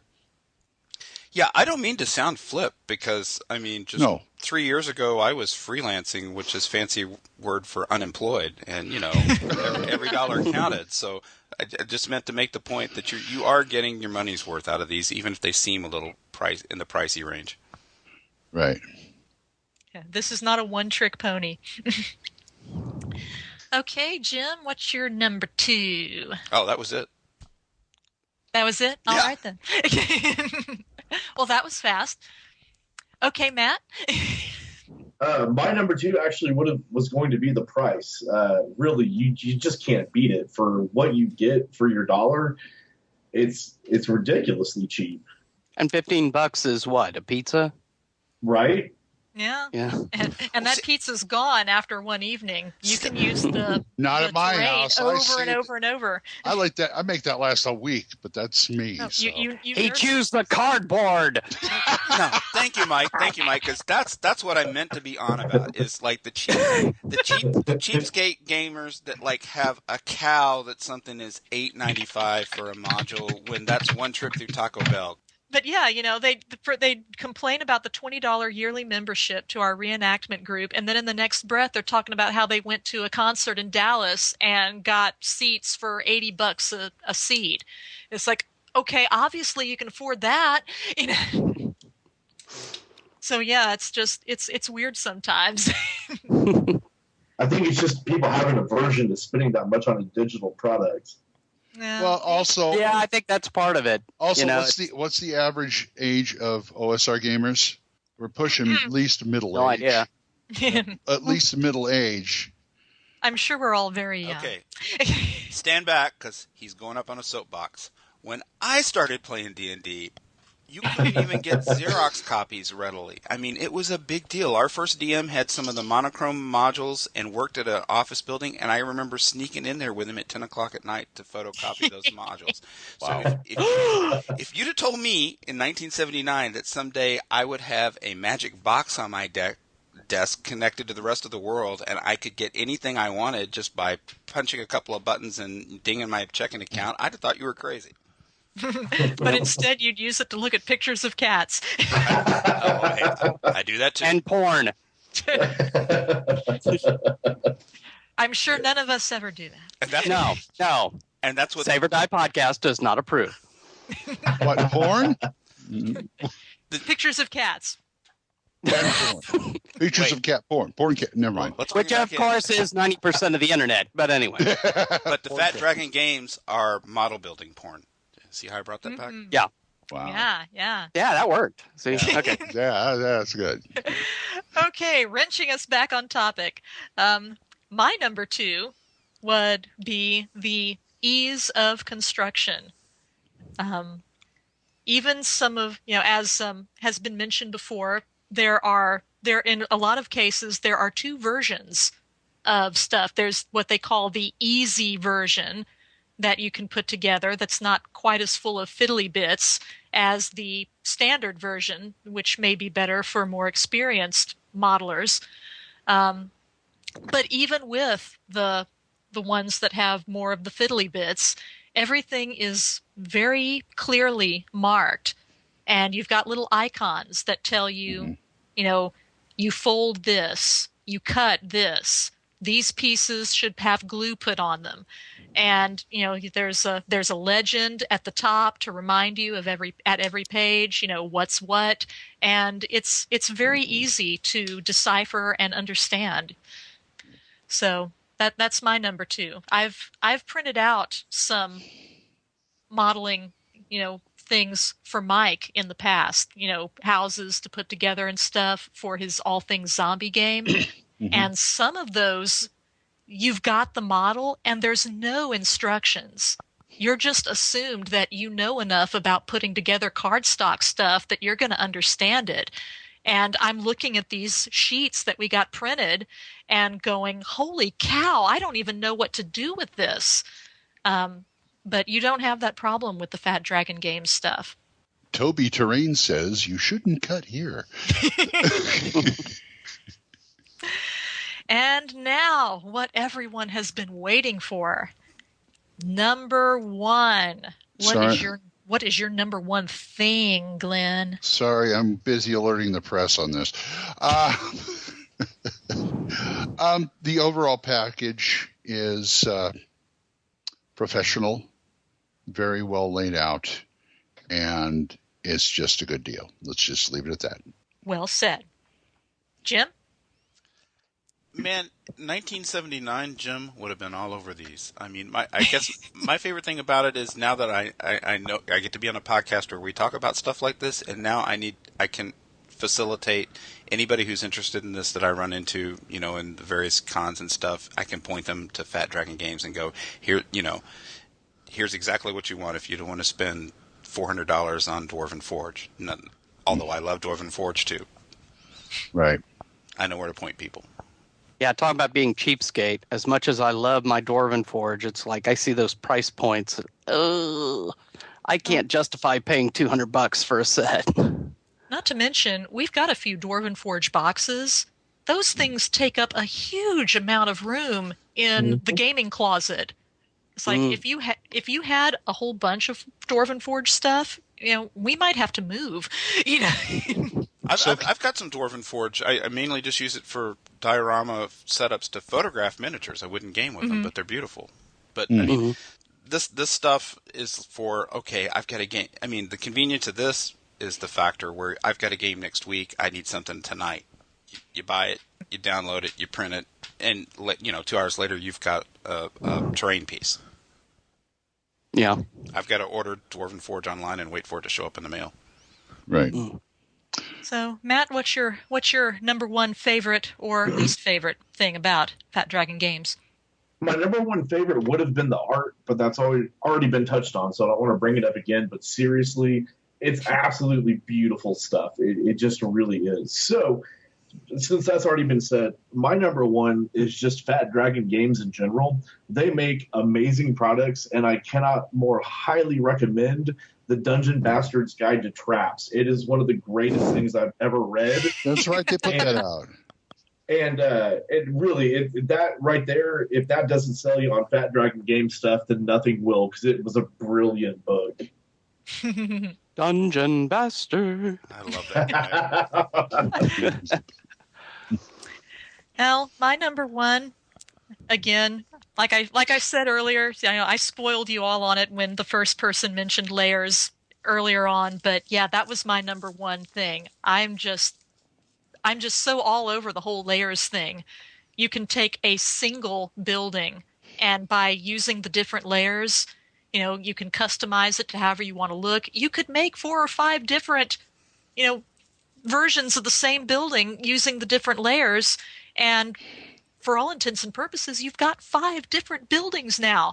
Mm-hmm. It's amazing. It's a brilliant idea, and I don't know if anyone else had thought of that beforehand, but if not, Fat Dragon Games and Tom Tullis is a brilliant criminal genius. And you don't have to be an artist to do that. You could, anybody who's got access to a photo editing app can make one set of dungeon level, greener than the other, or darker than the other, or redder. Full of more green slime than the other. Turn the lava pool into a radioactive pool just by shifting the color around. Anybody could do that. A radioactive lava pool. Even better. Yeah. Radioactive yellow mold pool. Woohoo! Whoa. Even better.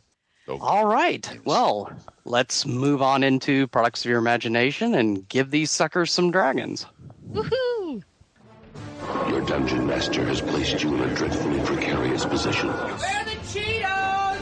They're right next to you. Well, all you do is we play the characters we talked about earlier, and we run around and stuff. I want to show you a trick Mother showed me when you weren't around. Use your lightning bolt.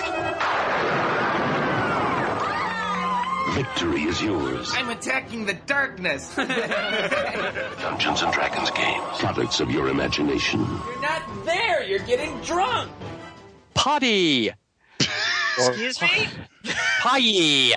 Products of your imagination. Mike's a pie mouth. Giving suckers dragons, sir. Yep.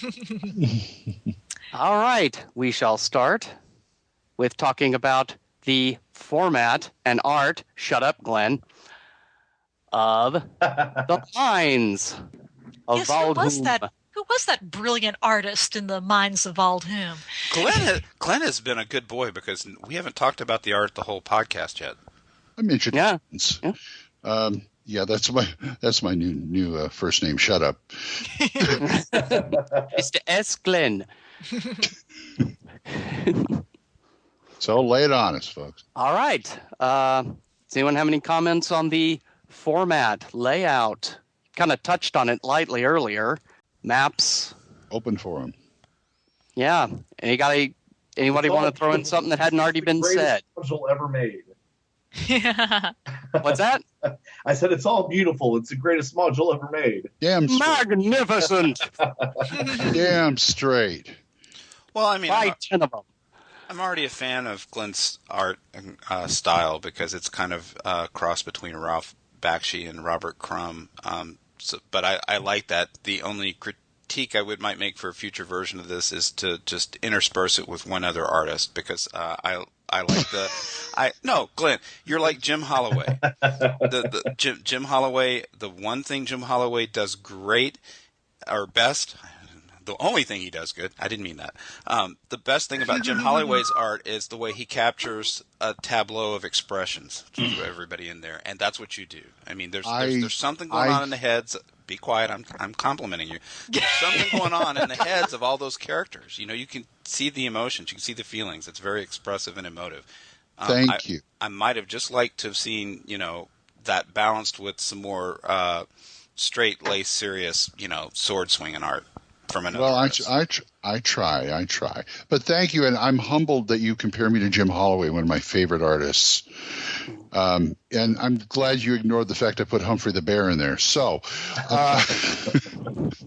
I like the layout. I mean, I thought it was laid out purposely. Correct me if I'm wrong, Matt. It was laid out purposely to kind of evoke the basic Bruce Hurd's period 2-column gazetteer type. It was based very, very specifically on the era of the Thunder Rift modules. So all the stuff from the black box basic, so you have the Assault on Raven's Ruin all the way up through Escape to Thunder Rift or Escape from Thunder Rift. So yeah, it was I was going for a very specific style with it. Very that nice. TSR era kind of feel. The early 90s. It's the style of TSR whenever I first started playing D&D. So okay, very nice. So no way to import any booger art there. So oh, I can work on the next release for that. Maybe a little more boobage. I don't know. That's all on Glenn. So yeah. All right. Well, let's get to some dragons then. We're gonna have to leave you out, Liz. Oh man. Jim, dragons. Oh, what? Oh, me? You. God. Mine. I'm so confused. I'm gonna go with I'm gonna go with a solid 5. And Matt, if you weren't on the show, it would still be a 5. Thank you so much. I mean, value for what you spend. And 5 out of 5. 5 out of 5. Roar. All right. Afraid we can't let you vote, Matt. Sorry. Yeah, no, I'd give it go to at least 11. Yeah. 1100. Yeah, 1100. Glenn? 4, because he put the damn yellow mold in it. No. Well, I could be pissy and say, well, he didn't do a rumor table, but I'm not going to do that. I'm going to give it a 5 too. You don't have to. That's what I say. Oh, okay. Never mind. Yeah. What was yours? A 4? 5. 5. Okay. Yeah. I keep my title for being the lowest, and I'm giving a 3.5. Why? It's a good module. I wish there was a little more rumor variance. It is straightforward. It's got some good levels. It's a good module. Thank you. Solid module. You know, one thing, one slight criticism I have of it, it's for what, levels 5 to 8? Yeah, about 5 to 7. 5 to 7, because this would be, you know, the way it's set up would be a good like introductory module. If it was. If you hate your players, yeah. Okay, fine. It's the perfect character funnel. No level zeros will escape alive. Well, I know I don't get to vote on this one, but I do want to say I think it is totally cool that you had, at one point, troglodyte children throwing rocks at the PCs. I'd forgotten about that. Make it a 4. Thank you. It's like, because I like the troglodyte awesome. children, not only for the stone, but of course they have chameleon ability too. They throw the rocks, then they chase them, and then they could just fade into the stonework. Which is exactly what they did whenever our party played through this module. Sweet. Yes. All right, so. Man, those kids are kicking your butt. I would have gotten away with it too if it hadn't been for those meddling troglodyte kids. And their stupid hellhound. Stupid dwarf. All right, now I'll turn over to Liz so y'all can give dragons. Although I do want to ask one thing about the of the Mountain King. Yes. How many buildings come in that set? Infinite. Obviously, you can print as many of X, Y, or Z as you need to with modifications, but Fat how many are games? We expect your check in the mail. Believe me, they don't have to send us a check. Does anybody know? I didn't count, but I count.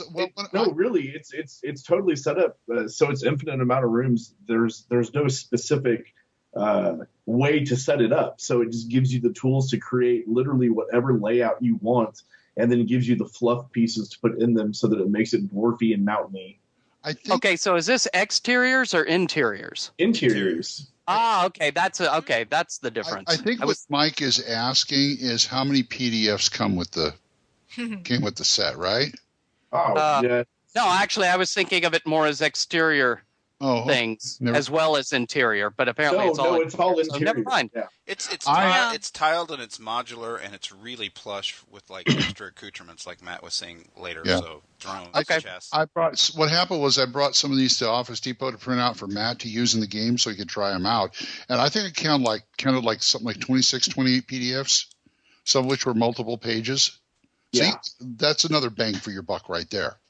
So for $15, you're getting quite a pile there. Quite a whole lot and of they stuff. generally break them down into subsections. You've got subfolders of walls, subfolders for doors, subfolders for archways, pillars, things like that. So everything of like items are generally together in their own subfolder. Very, very well laid out, and it's easy to find what you're looking for. Enough to drive the FedEx Kinko's guy is insane when you hand him your flash drive. I want this one. It's right there. It's down there. I count 40. I count 43 PDFs. All right. Okay. And that's in the $12.99 set, right? That is in the $12.99 set. See, that's so it's not even $15. It's $12.99. Cool. Well, let's look at the other. All right. Any last comments for dragons? No. Yeah, I think we pretty much have all agreed. There's a lot of content. The format is very intuitive. In my opinion, anyway, as I mentioned on the ease of construction, the tabs all have the little icons on them that tell you, glue this one, or if you don't have to glue that one, it doesn't have the little glue drop icon on it. It's laid out so that even someone like me with very minimal card modeling skills under my belt can feel, I can feel confident that I can do a decent job putting this stuff together. Okay. All right, then. Well, give us some dragons. We'll start with you, Liz. Okay. I'm going to give the product, I'm going to give it a 5. I'm so impressed with this stuff. Like I said earlier, I haven't used a lot of modeling terrain in the past. We've got a couple of boxes of Dwarven Forge stuff, which is gorgeous, but I've never wanted to actually use it because it's a pain in the butt to take out of the box. The box is big, it's bulky, Right. It's heavy. I don't want to carry it around if we go, say, to a convention and have this huge box of stuff. I think Alan Grow with his Aliens game, I tip my hat to him with those gigantic boxes of all of that stuff that he carts around and puts together the game. Every year. I know. I mean, it looks gorgeous, but I personally would not want to fool with it. And, my hat's off to him for doing it. But with this stuff, it's lightweight, it's easy to carry around, it's not going to weigh half a ton once you put it together. I'd be far more likely to use terrain and interiors made out of this than out of something bulkier and heavier. So, yeah. That's a good point to make as far as con use. Yeah. I mean, I know we've talked about... Yeah, I know we've talked about, you and I, occasionally bringing your Dwarven Forge stuff to, say, North Texas for, doing a pickup game or whatever. And I would say almost, I think we did actually bring it once, but we never used it. And the other times we talked about bringing it, we decided we didn't want to because it was just such a pain. Too much of a pain. Yeah, so... Well, that cuts both ways. You're never going to kill anybody with these Fat Dragon terrain pieces, but you could take somebody down with a Dwarven Forge chunk. Unless it was a really big paper cut. Yeah, I was about to say you're underestimating the power of a paper cut, Jim. Oh, maybe. And then have a squirt gun of lemon juice. Yeah. You could really work. I was thinking in terms of ranged missile attack. Oh, well. To make a very long, rambling story short, I give it 5 dragons. Okay. Jim? Until 3D printer technology gets cheap enough for everybody, this is the thing, so I'm going to give it a 5. Okay. Matt? No question, a 5. This, along with everything else I've ever had from Fat Dragon, it's top notch. You can't beat it. Okay. Glenn? 5. 5? 5. I give it 5? 5. That's 5. Is it past your bedtime, Glenn? Okay. I'm sorry. That's 5 in German. Yeah, that's just a quality product that can be reused and reused and reused. Okay. All right. Well, that gives us a 5 out of 5 then for the Fat Dragon games, and I'm sure Matt will be happy that mine's comes out as 4.666.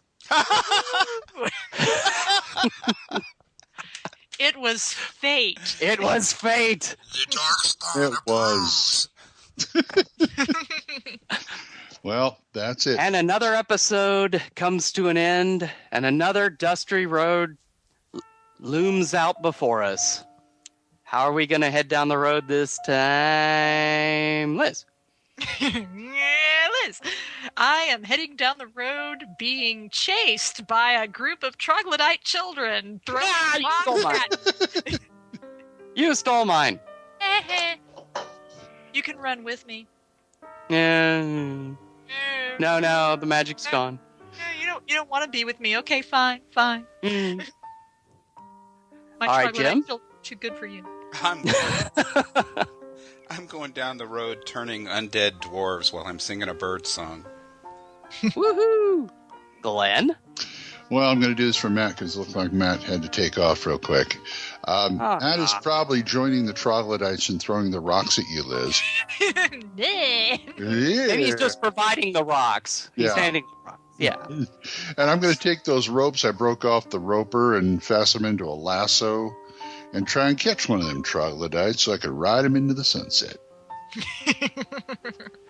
Well, I'm going down the road rubbing the limbs of that tree because it's supposed to give you good luck while I'm waiting for my cauldron of yellow mold to be ready. Hey, yum. That's what the rumor said, right? Yeah, that's exactly what the rumor said. Wow. A cauldron of yellow mold. You are lucky. Yum. All right. Well, we'll see everybody on the next episode. Yep. Take care, everyone. See ya. Bye-bye. Good night, everybody.